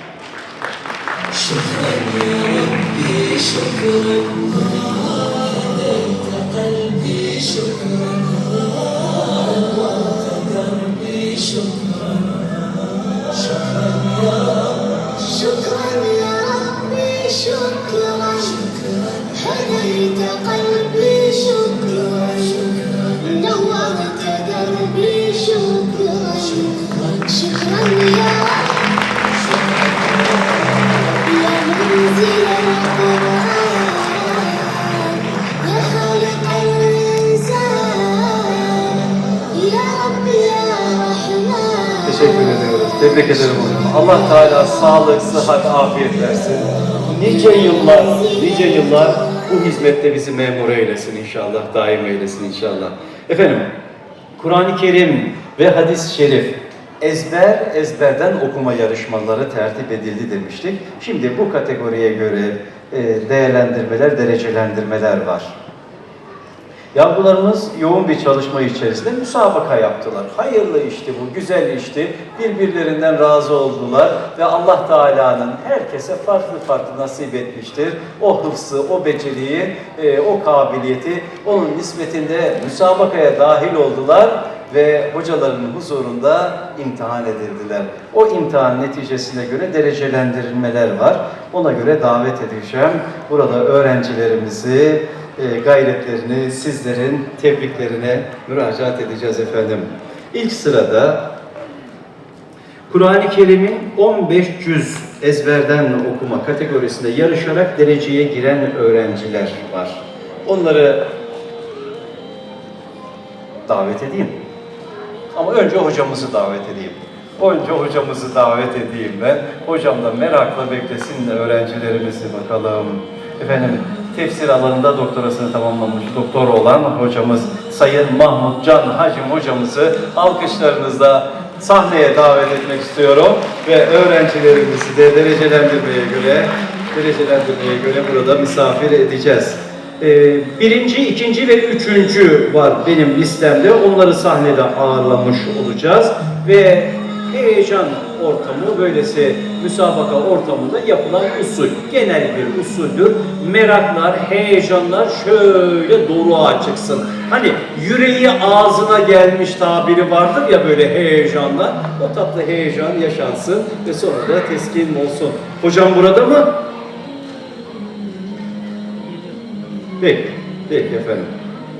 Bekliyoruz. Bu yarışmanın 15 cüz Kur'an-ı Kerim'den 15 cüzü ezberden okuyarak arkadaşları arasında sıyrılıp üçüncülük derecesini almış olan öğrencimiz. Aman ya Rabbi, yanında bir not var, apayrı bir kıymettir, apayrı bir kıymettir. Kendisi ev hanımı bir hanımefendi.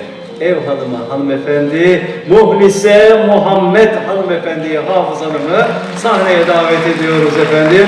Aldığı puan 100 üzerinden 93.47. Tebrik ediyoruz maşallah, maşallah. Tebrik ediyoruz efendim.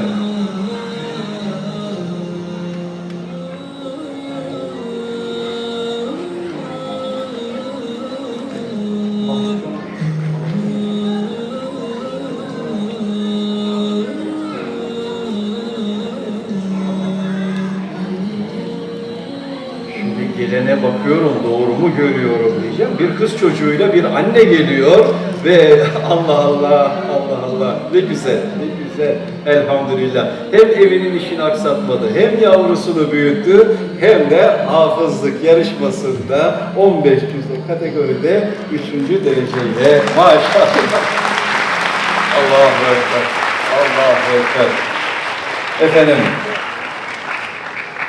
15 cüz ezberden okumada efendim 2. derece, aldığı puan 95.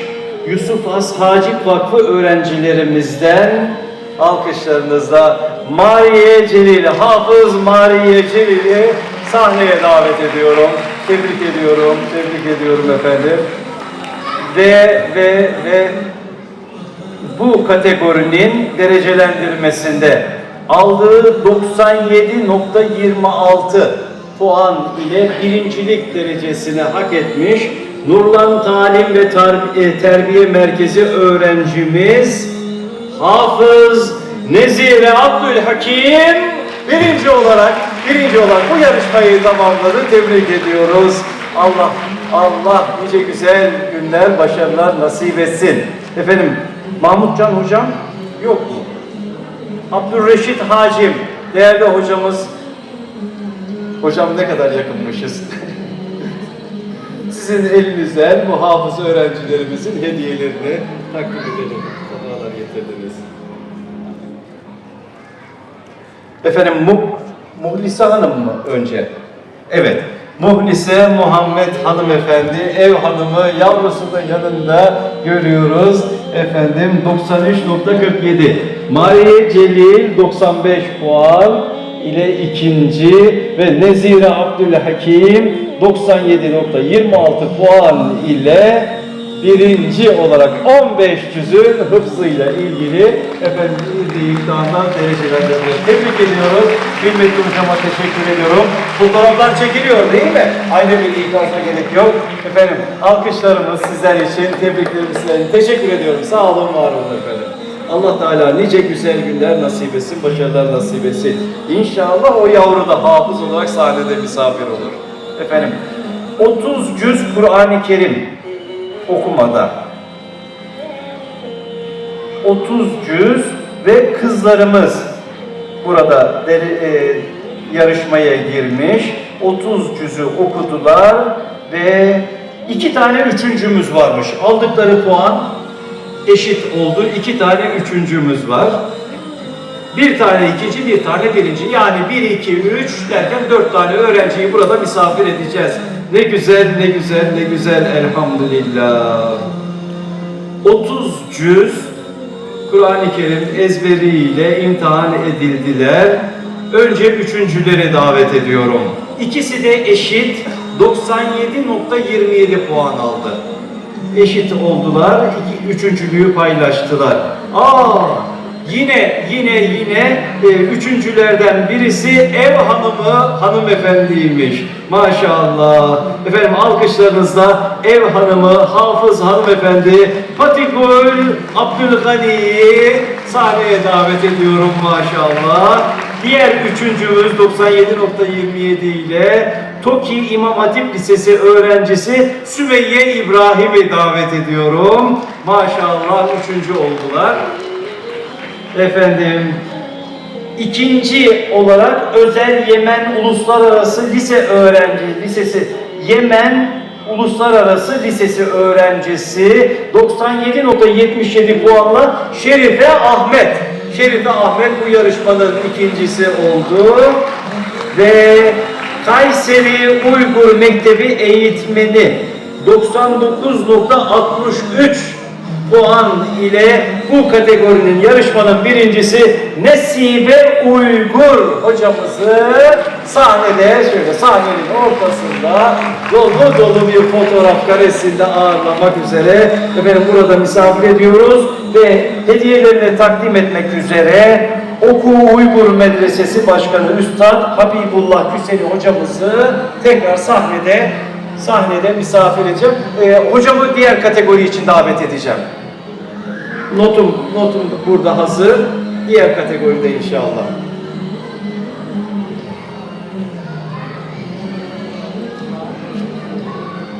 Hocalarımızın ellerinden hediyelerini alırken öğrencilerimiz Patigul Abdülgani hocalarımızın duası dillerinde her daim öğrenciler için. Sümeyye İbrahim 3.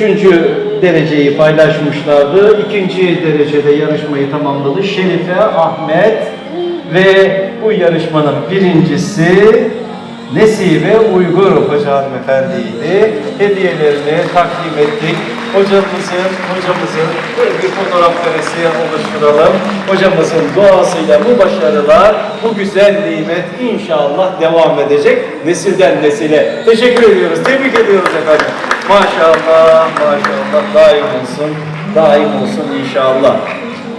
Şimdi hafızlıkta 30 cüz erkekler kategorisinde yarışarak dereceye giren öğrencilerimizi burada ilan etmek ve ödüllerini takdim etmek üzere liste var ve onu okuyacağım efendim. Bu yarışmanın üçüncüsü 98.53. Yani o kadar iyiler seçmekte jürimiz artık böyle virgüllerle diyeceğim o şekilde ayırt etmeye gitmişler. 98.53 puanla bu yarışmanın üçüncüsü Darül İman Akademisi öğrencilerinden Hafız Abdülaziz Rahim. Bu yarışmanın üçüncüsü olmuş maşallah. Bu yarışmanın ikincisi 98.64 puan ile Tevfik Online Eğitim Merkezi eğitmeni Hafız Abdülkerim Hüseyin olmuş. Alkışlarla davet ediyoruz. Ve bu yarışmanın 30 cüz erkekler kategorisinde yarışmanın birincisi de 99.42 puanıyla üniversite hazırlık öğrencisi Hafız Muhammed Taha bu yarışmanın birincisi oldu.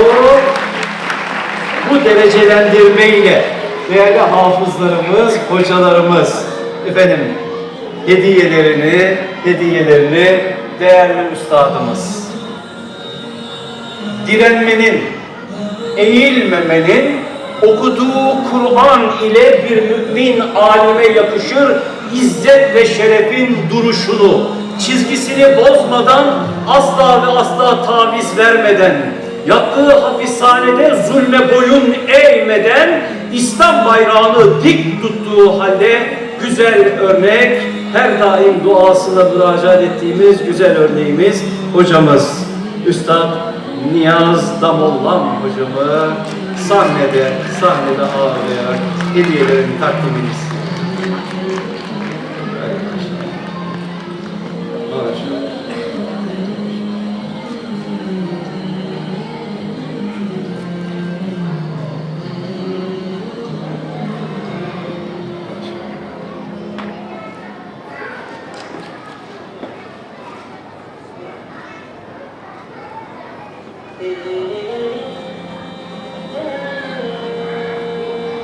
hafızam beni yanıltmıyorsa, Üstad Türkiye'ye ilk geldiğinde, o eziyetli yolculukları, o olayları kat ettiğinde çok bitaptı. Ama ilk işi Uygur Cemiyeti'nin bir toplantısı vardı ve oraya davet edilmiş. O toplantı meclisinde yer aldı ve o titrek titrek sesiyle ellerini açtı ve uzun uzun dua etti. Biz de sağlık, afiyet için dua ettik. Rabbim nice nice yıllar böyle mutluluklar nasip etsin inşallah. Ortada bir fotoğraf karesi oluşturalım. Flaşlar çok patlasın. Çok patlasın. Çok patlasın flaşlar.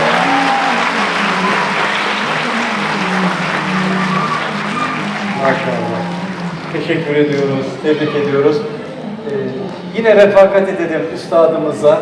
Daha sonra dua cümleleri için yine yoracağım. Belki mikrofonu oraya getiririm. Tam şu an nasıl takdir buyurulur bilmiyorum. Efendim hafızlarımızı tebrik ediyoruz. Bu yarışmanın birincisi, üniversite hazırlık öğrencisi Muhammed Taha.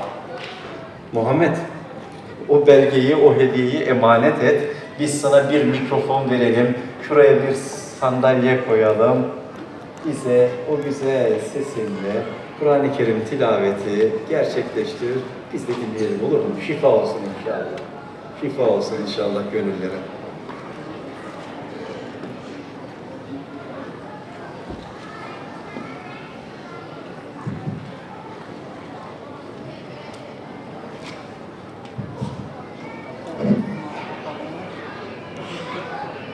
أعوذ بالله من الشيطان الرجيم بسم الله الرحمن الرحيم لا خير في كثير من نجواهم إلا من أمر بصدقة أو معروف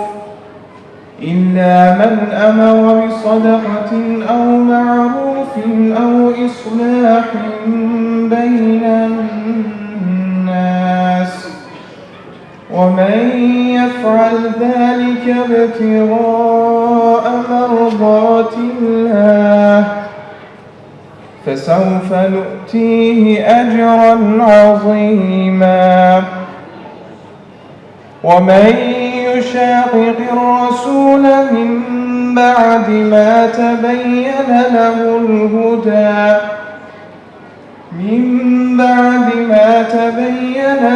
الهدى ويتبع غير سبيل المؤمنين نوله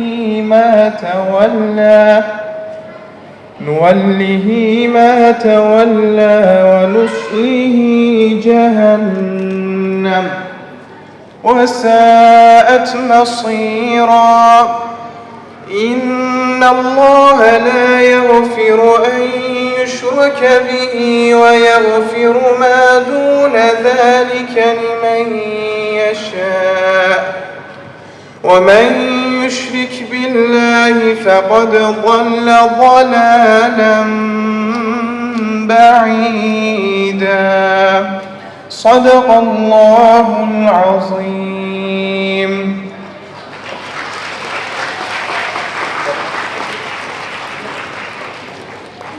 Maşallah Muhammed Taha'ya.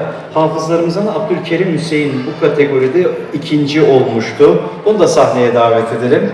Onun da tilavetinden istifade edelim. Şifa olsun gönüllere inşallah. Hafız Abdülkerim Hüseyin sahneye geliyor efendim.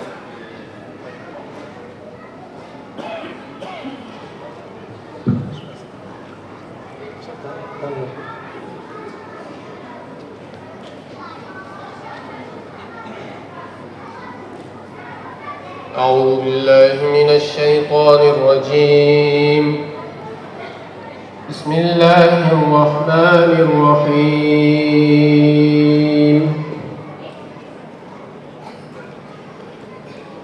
إن الذين يتلون كتاب الله وأقاموا الصلاة وأنفقوا مما رزقناهم سرا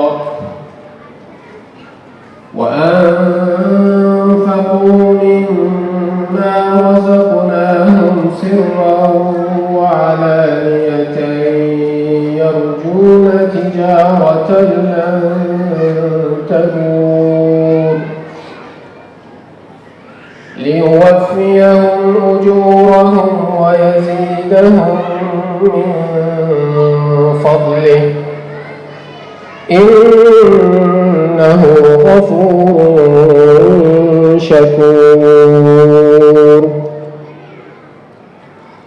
والذي أوحينا إليك من الكتاب هو الحق مصدقا لما بين يديه إن الله بعباده لخبير بصير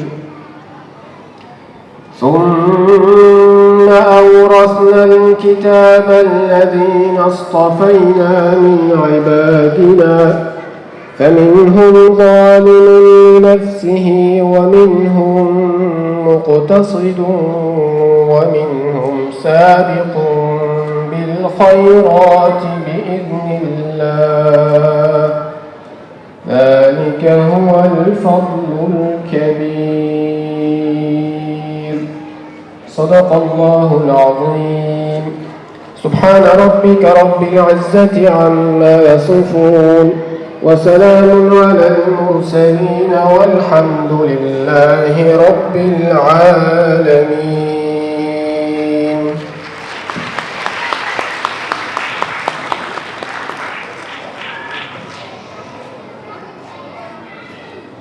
Maşallah, maşallah. Daim olsun bu gayretler inşallah.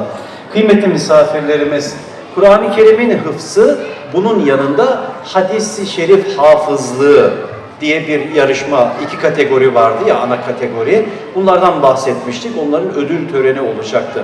Ne yapmışız? Bendeki notlara göre bakıyorum. Yarışmaya katılacak olan öğrencilerimize, taliplere demişiz ki 500 hadisi şerif var hazırladığımız kitabımızda, kitapçığımızda. 500 hadisi şerif var ve bu 500 hadisi şerifi şöyle başlangıç olarak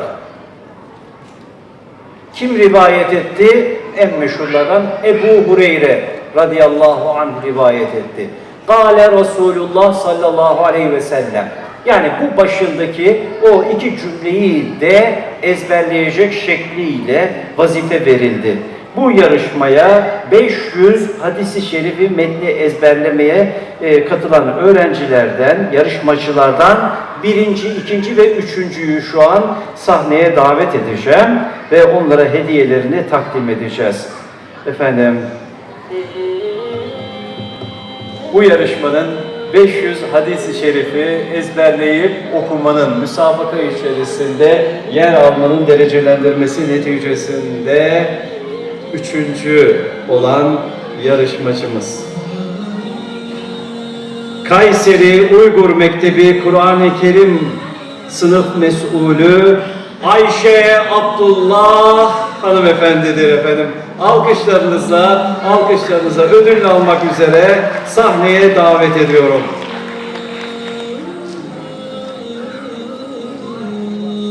Bu yarışmanın ikincisi.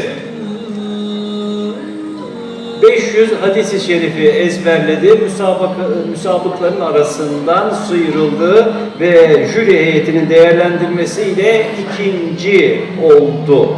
Kimdir? Özel Yemenliler Uluslararası Lisesi öğrencisi İhsan Ahmet. Alkışlarınızla sahneye davet ediyorum. Efendim, ve bu yarışmanın birincisi. Bu yarışmanın birincisi. 500 hadis-i şerifi ezberledi, jüri heyeti önünde okudu. Tanıdığınız bir ismi davet ediyorum efendim. İsmini tanıdığınız bir kişiyi davet ediyorum. Kendisini Kur'an-ı Kerim okumada yarış müsabakasında 15 cüz kategorisinde de tanımıştık ve apayrı bir efendim iltifat oldu, gönülleri de şenlendirdi. Ev hanımı katılımcımız Sayın Muhlise Muhammed 500 hadis-i şerif ezberleme yarışmasında birinci oldu. Müsabıkların arasından sıyrıldı. Sizi biraz daha sahnenin ortasına misafir edeyim. Siz de böyle davet edeyim. Yoksa fotoğraf çekemeyeceğiz. Ve Allah Teala'ya hamdü senalar olsun. Tebriklerimiz, efendim teşekkürlerimiz, bu güzellikler hediyesini vermek üzere Özel İstikbal Yabancı Dil Okulu Müdürümüz Sayın Salih Toygun hocamızı sahnede misafir edelim ve öğrencilerimizin, müsabıklarımızın hediyelerini takdim edelim. Önce 3. olan öğrencimiz Ayşe Abdullah. Hadis hafızıdır. Değil mi efendim? Literatürümüzde var, ilmi literatürde hafız, hadis hafızlığı diyerek maşallah hocam tebrik ediyoruz. Bu yarışmanın ikincisi İhsan Ahmet, hadis hafızı, ikinci 500 hadis-i şerifle efendim misafirler arasından sayılıyor. Tebrik ediyoruz. Ve ev hanımı katılımcımız hanımefendi Muhlise Muhammed hanımefendi, Allah Teala'ya sonsuz şükürler olsun. Kur'an-ı Kerim hafızlığı, hadis hafızlığı ve etrafında bıcır bıcır yavrularıyla ev hanımı, inşallah yavrularında. Hafızım seni biraz o tarafa doğru geleyim. Şöyle fotoğraf karemiz, güçlü ve müstakbel hafız adaylarımız, kızlarımızla birlikte inşallah. Kıymetli hocama teşekkür ediyorum. Var olun efendim. Bu şekilde tamamlamış olduk. Alkışlarla yolcu ediyoruz. Maşallah. Maşallah. Efendim.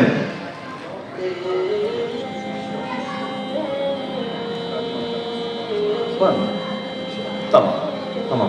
Şimdi de dereceye giren katılımcılarımızı ödüllendirmiş bulunmaktayız. Sırada yarı finalde 80 puan üzeri alan katılımcılarımızı ve finalde yarışan ancak dereceye giremeyen katılımcılarımızı katılım ödüllerini almaları için sahneye davet ediyorum. O güzel isimleri burada okuyayım efendim.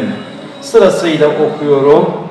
Nesrullah Mir Alim, Adil Muhammed Abdullah, Abdülhafiz Nurluk, Abdülhamid Kaşgari, Abdülkahir Abdülkadir, Abdurrahman Muhammed, Abdülcabbar Nurlan, Muhammed Zakir, Abdülbasit Muhammed, Ömer Öz Uygur, İhsan Abdülhamid, Mustafa Abdülhekim, Necmettin Darül İman Akademisi öğrencisi, Müslim Yusuf, Reyhan Abdülhafiz, Subhi Nur Abdülkayyum, Şehide Tohti Niyaz, Mesture Aziz, Zübeyde Tohti Niyaz, Ayşe Abdullah.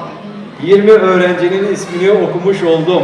Tabii ki sırayla gelmeniz herhalde benim bu davetime göre mümkün olmadı. Karışık olacaktır. Efendim, hediyelerini de takdim etmek üzere Darül İman Akademisi Arap Dili Mesulü Üstad Muhammed Asım'ı sahneye davet ediyorum. Ellerinden hediyeleri takdim edelim. Üstadımız Mısırlı. Değil mi hocam? Min Mısır. Ehlen ve sehlen. Üstadımızın elinden. Türkçeyi öğretebildik mi bilmiyorum hocama. Hocam Türkçeyi öğretebildik mi size? Türkiye Türkçesi mi, Uygur Türkçesi mi? Aleykümselam. Elhamdülillah.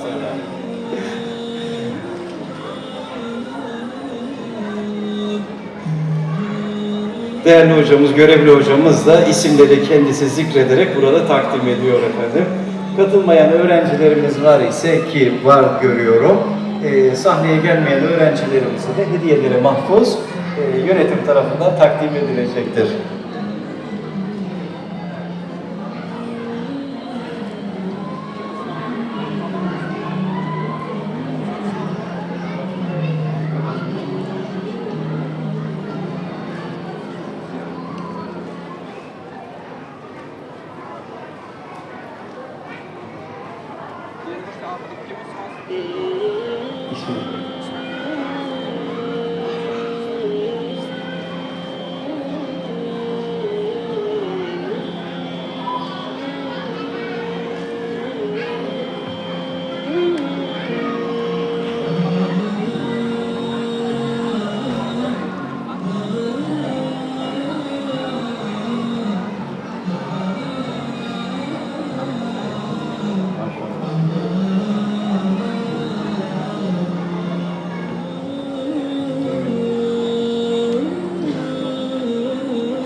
نطلب منكم النرسول. Kameralar çalışsın. Sahnedeki arkadaşım arkadakilere de engel olmayasın. Hanım kızlarımızı da şöyle bir adım öne alsak, hocamıza yakın olduğu halde tek karede uzun yıllar albümümüzde iftihar edeceğiz inşallah. İnşallah. Alkışlarla teşekkür ediyorum. Şükran cezilen. Teşerrafna bikum. Şimdi de ikinci finalde yarışan ancak dereceye giremeyen katılımcılar. Finalde yarışan ancak dereceye giremeyen katılımcılar. Onları davet edeceğim.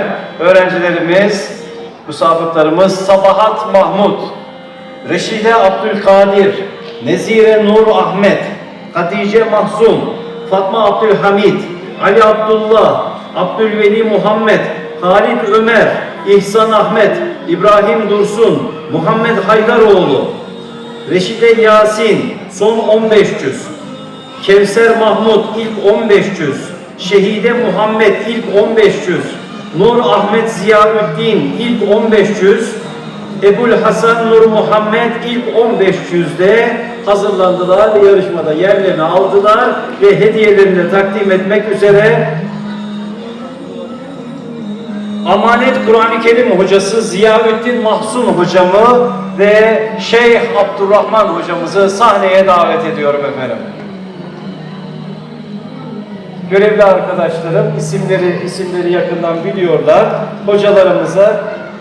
Hocalarımıza iki hocamı davet ettim. Eğer paylaştırabiliyorsanız hediyeleri hocalarımı yormadan iki kısım halinde sahnede verebiliriz.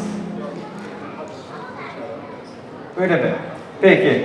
Efendim bu iki okuduğum grup Kur'an-ı Kerim hafızlığıyla alakalıydı. Hadis-i Şerif hafızlığı yarışmasına katılan 3 öğrencimiz var. Onları da davet edeyim. Şerife Ahmet, Dilnur Nur Muhammed ve Rukiye Abdülaziz'i de alkışlarla bu yarışmaya katılan hadis hafızlarımızı da sahnede misafir edelim efendim.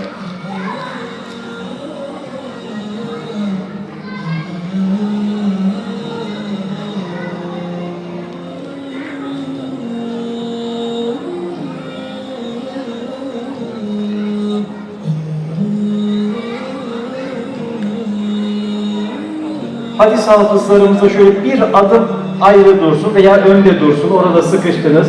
Hadis hafızlarımıza öyle 3 kişi şöyle kategori olarak ayırmış olalım.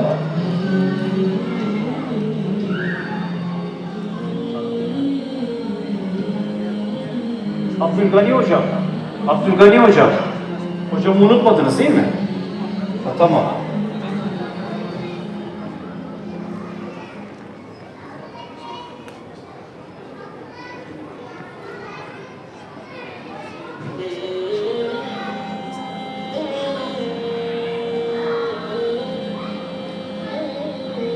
Bilmiyorum kameraman arkadaşlarım fotoğraf çekerken geniş objektifiniz var mı? Bu kalabalık öğrenci, başarılı öğrencileri maşallah tek karede şöyle alalım.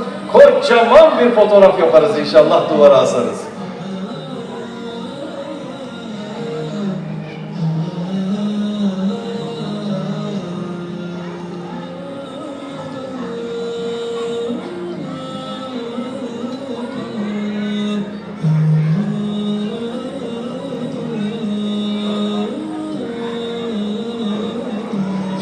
Son kare olarak artık hadis hafızı kızlarıma sizler de yaklaşın. Öyle fotoğraf karesinde eksik kalmayın inşallah. Mevla Teala da o mahşer gününde bu güzel gurur verici tabloyla böyle Resul Aleyhisselatü Vesselam'ın sancağı altında toplanmayı nasip etsin inşallah. Rıza makamında. Alkışlar, dualar kıymetli emek veren hocalarımıza ve öğrencilerimize tebrik ediyoruz efendim. Tebrik ediyoruz. Kıymetli misafirlerimiz,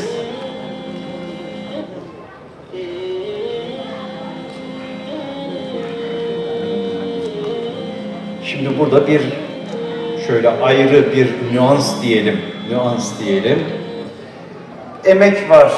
Emek var elhamdülillah. Toplamak bambaşka bir meziyettir. Toplanmış güruhu bir arada tutmak bambaşka bir Rabbimiz Teala'nın lütfudur, ilahi lütuftur. Ve bu hizmetler devam etsin, aksamadan devam etsin, ederken de şöyle kar topu gibi yürürken büyüsün. Bütün bu gayretlere kurum içerisindeki hoca hanımlarımızın teşekkürü ifade eden, tebriği ifade eden bir hediyeleri varmış. Hediye takdim edilecek. Hediye hazırlamışlar. Mahmut Emin hocam, yerinize oturmadan sizi sahnede misafir edelim. Hoca hanımlarımız emeklerinizden dolayı teşekkürleri ifade eden bir hediye var. Size onu takdim edeceğiz.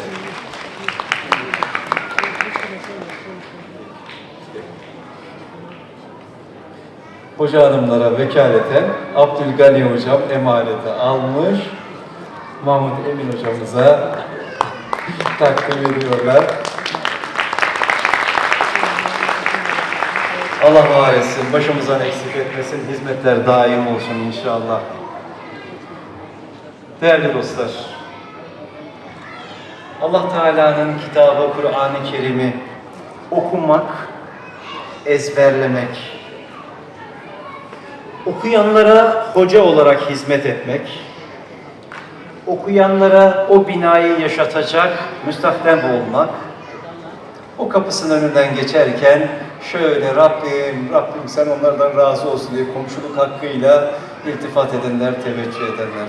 Öyle bir meclis, öyle bir hayırlı meclis ki bu güzel ihlasla yapılan çalışma ve sürdürülen işlerde bu salih ameli ortaya koyup da Mevla Teala'ya açılmış ellere, dilden dökülen duaya amin diyecek şuurlu, aşık bir cemaate ihtiyaç var şu anda ki hazır görüyorum.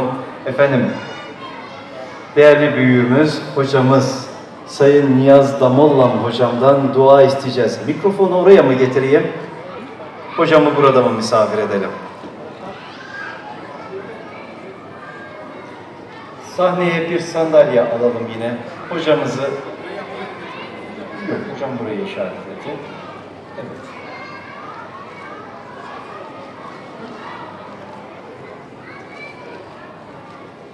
Allah Resulü Aleyhisselatü Vesselam'dan bir rivayet biliyorum. 3 kişinin mağarada sıkışan 3 kişinin halini biliyorum. Geçmiş kavimlerden diyerek anlattığı ve onlar o sıkıntıları, mağaradaki tıkanıklığı, sıkıntıyı gidermek için Allah Teala'ya sırf Hak Teala'nın rızasını kazanmak için yaptığınız ameliniz ne var ise onunla dua ederseniz müşkilinizden kurtulursunuz haberiyle o 3 kişi de duayı Ya Rabbi sadece senin rızanı kazanmak için sana teslimiyetimle yaptım dedi ve iltica ettiler.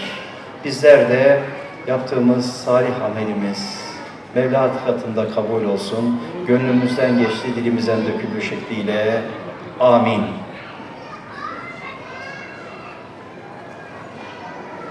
Euzubillahimineşşeytanirracim. Bismillahirrahmanirrahim. Elhamdülillahi Rabbil alemin. Errahmanirrahim. Maliki yevmiddin. İyyâke na'budu ve iyyâke nesta'in. اهدنا الصراط المستقيم صراط الذين أنعمت عليهم غير المغضوب عليهم ولا الضالين آمين ربنا لا تؤاخذنا إن نسينا أو أخطأنا ربنا ولا تحمل علينا إصرا كما حملته على الذين من قبلنا ربنا ولا تحملنا ما لا طاقة لنا به واعف عنا واغفر لنا وارحمنا أنت مولانا فانصرنا على القوم الكافرين سبحان ربك رب العزة عما يصفون سلام على المرسلين والحمد لله رب العالمين اللهم صل على محمد وعلى آل محمد كما صليت على إبراهيم وعلى آل إبراهيم إنك حميد مجيد اللهم بارك على محمد وعلى آل محمد كما باركت على إبراهيم وعلى آل إبراهيم إنك حميد مجيد. اللهم مغفرتك أوسع من ذنوبنا ورحمتك أتبع عندنا من عملنا. ربنا ظلمنا أنفسنا وإن لم تغفر لنا وترحمنا لنكونن من الخاسرين. وإلا تغفر لي وترحمني أكن من الخاسرين. لا إله إلا أنت سبحانك إني كنت من الظالمين. لا حول ولا قوة إلا بالله العلي العظيم. يا حي يا قيوم برحمتك نستغيث أصلح لنا شأننا كله ولا تكلنا إلى أنفسنا طرفة عين. لا حول ولا قوة إلا بالله العلي العظيم. لا إله إلا الله الحليم الكريم. سبحان الله رب العرش العظيم والحمد لله رب العالمين. نسألك موجبات رحمتك وعزائم مغفرتك والغنيمة من كل بر والسلامة من كل إثم. لا تدع لنا ذنبا إلا غفرته ولا هما إلا فرجته ولا كربا إلا نفسته ولا حاجة هي لك رزقا إلا قضيتها يا أرحم الراحمين. يا أرحم الراحمين. اللهم أعز الإسلام بأئمة المسلمين في كل مكان. اللهم أعز الإسلام والمسلمين المجاهدين في سبيلك في كل مكان. اللهم أنج المستضعفين من المؤمنين في كل مكان. اللهم أنج المستضعفين من المؤمنين المحبوسين المظلومين في سجون الشيعيين. اللهم اشدد وتتك على أكابر الصين ومجمع الشيعيين الدهين الكافرين في بكين كمان وعلى أتباعه وعلى أعوانه وعلى أساكره وعلى جنوده كلهم أجمعين. اللهم اشدد وتتك عليهم كلهم أجمعين.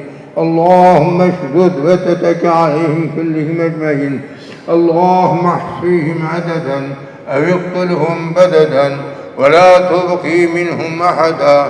اللهم منزل الكتاب سريع الحساب. اللهم اهزم الأحزاب الشيعيين الكافرين الدهريين. اللهم اهزمهم وزلزلهم. اللهم اهزمهم وزلزلهم. اللهم اهزمهم وزلزلهم ودمرهم تدبيرا ومزقهم كل ممزق إنك أنت على كل شيء قدير. اللهم شتت شمل الشيوعيين. اللهم شتت ملك الشيوعيين. اللهم شتت شملهم وفرق جمعهم وقلب تدبيرهم وخرب بنيانهم وبدل أحوالهم وقرب آجالهم وقصر أعمارهم وشغلهم بأبدانهم وخذهم أخذ عزيز مقتدر. إنك أنت العزيز الرحيم المنتقم المقتدر. إنك على كل شيء قدير. يا حي يا قيوم برحمتك نستغيث أصلح لنا شأننا كله ولا تكلنا إلى أنفسنا طرفة عين. لا حول ولا قوة إلا بالله العلي العظيم. وخذهم أخذ عزيز مقتدر. إنك أنت العزيز الرحيم المنتقم المقتدر. إنك على كل شيء قدير.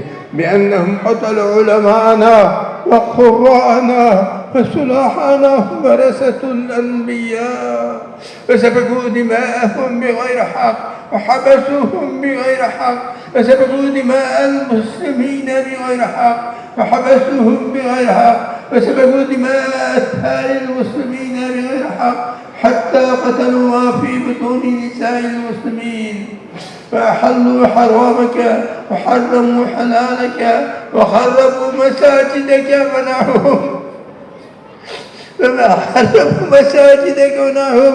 اللهم أنجز عليك ما في كتابك الكريم. فمن أظلم ممن منع مساجد الله أن يذكر فيها اسمه في خرابها. أولئك ما كان لهم أن يدخلها إلا خائفين. لهم في الدنيا خزي ولهم في الآخرة عذاب عظيم. اللهم أنجز عنك إنك لا تخلف الميعاد لهم في الدنيا خزي ولهم لا عذاب عظيم هم الذين خربوا المدارس ومنعهم وقطعوا تعليم الدين الإسلامي وتعلمه فحرقوا كتابك العظيم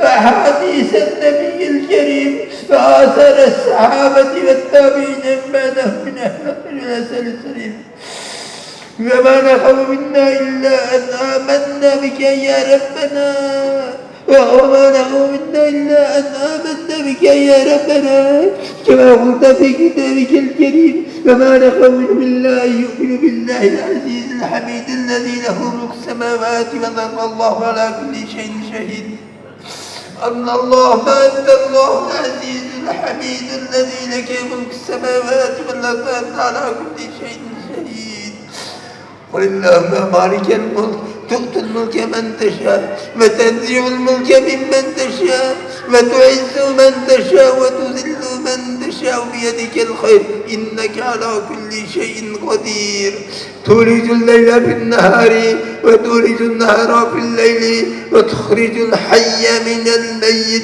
وتخرج الميت من الحي وترزق من تشاء بغير حساب وترزق من تشاء اللهم فارج الهم كاشف الغم اللهم كاشف الغم مجيب دعوة المضطرين رحمن الدنيا والآخرة ورحمهما أنت ترحمنا برحمة تغنينا بها النعمة من سواك آمين يا رب سبحانك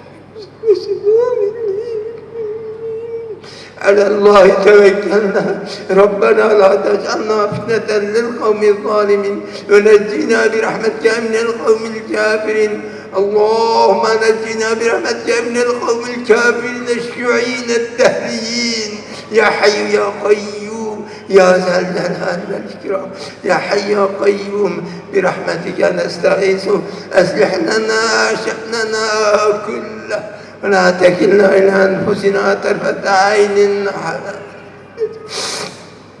ربنا اغفر لنا ذنوبنا وإسرافنا في أمرنا وثبت أقدامنا وانصرنا على القوم الكافرين اللهم انصرنا على القوم الكافرين اللهم اغفر لنا وللمؤمنين والمؤمنات والمسلمين والمسلمات وألف بين قلوبهم وأصلح ذات بينهم وانصرهم على عدوك وعدوهم اللهم لعن الكفرة الذين يصدون عن سبيلك ويكذبون رسولك ويقاتلون أولياءك اللهم خالف بين كلمتهم وزلزل أقدامهم وأنزل بهم بأسك الذي لا ترده عن القوم المجرمين اللهم اهدنا فيمن هديت وعافنا فيمن عافيت وتولنا فيمن توليت وبارك لنا فيما أعطيت وقنا شر ما قضيت فإنك تقضي ولا يقضى عليك وإنه لا يذل من واليت ولا يعز من عاديت تباركت ربنا وتعاليت يا ذا الجلال والإكرام وصلى الله على النبي اللهم صل على محمد وعلى آله وأصحابه أجمعين اللهم ربنا آتنا في الدنيا حسنة وفي الآخرة حسنة وقنا عذاب النار ربنا فاغفر لنا ذنوبنا وكفر عنا سيئاتنا وتوفنا مع الأبرار ربنا وآتنا ما وعدتنا على رسلك ولا تخزنا يوم القيامة إنك لا تخلف الميعاد ربنا اغفر لنا ولإخواننا الذين سبقونا بالإيمان ولا تجعل في قلوبنا غلا للذين آمنوا ربنا إنك رؤوف رحيم ربنا عليك توكلنا وإليك أنبنا وإليك المصير ربنا لا تجعلنا فتنة للذين كفروا واغفر لنا ربنا إنك أنت العزيز الحكيم سبحان ربك رب العزة عما يصفون وسلام على المرسلين والحمد لله رب العالمين يا حي يا قيوم برحمتك نستغيث أصلح لنا شأننا كله ولا تكلنا إلى أنفسنا طرفة عين لا حول ولا قوة إلا بالله العلي العظيم برحمتك يا أرحم صلى الله على خير خلقه محمد وآله وصحبه أجمعين برحمتك يا أرحم الراحمين.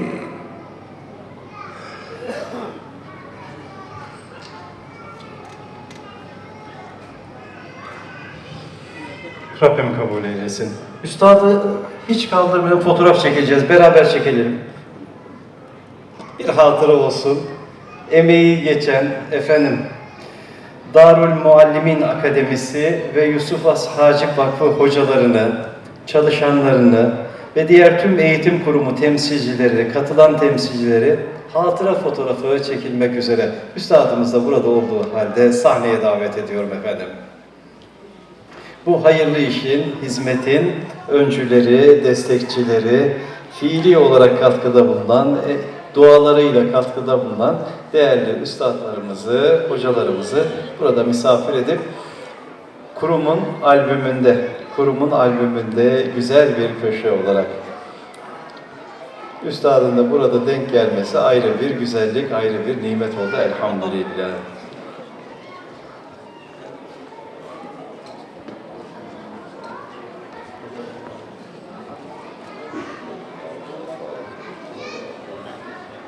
Hoca hanımları da burada misafir etmek istiyoruz. Buyurun efendim.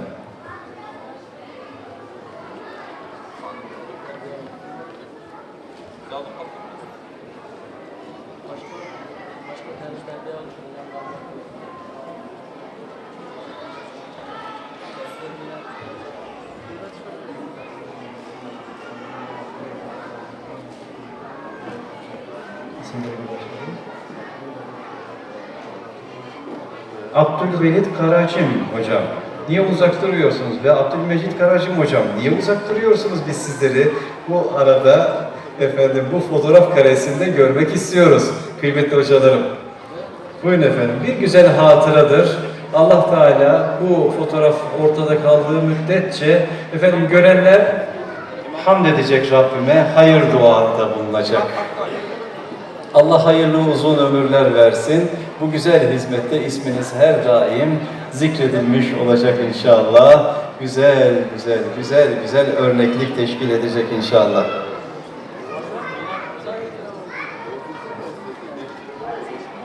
Hocam üstadın soluna doğru da beyefendi hocalara üstadın soluna doğru da biraz yer olabilir. O şekilde olursa evet, dizleri ağrımayan genç arkadaşlarım öyle çömelebilir. Hocam kenarda kaldınız. Ben mikrofonu kaybetmeyeyim, burada durayım. Bu şekilde hatıra fotoğrafımıza çekilmiş olsun, kalsın. Değerli misafirlerimiz, bu anlamlı günde bizleri yalnız bırakmadığınız için vakıf, dernek, organizasyon adına teşekkürü ben ifade ediyorum. Müteşekkiriz sizlere. Programımızın sonuna gelmiş bulunmaktayız. Hepinizden Allah razı olsun. Bugün burada görev alan bütün hocalarımıza, öğrencilerimize, yalnız bırakmayan velilerimize, dostlarımıza, emeği geçen bütün belediye mensuplarına, güvenlik ekibine, özellikle salonda bu hizmetin gerçekleşmesi, benim hatalarıma rağmen aksamadan akışı sağlayan değerli arkadaşlarıma, görevlilere teşekkürü bir borç biliyorum. Sağ olun, var olun. İyi ki varsınız arkadaşlar. Sağ olun. Esselamu Aleyküm ve Rahmetullahi ve Berekatuhu.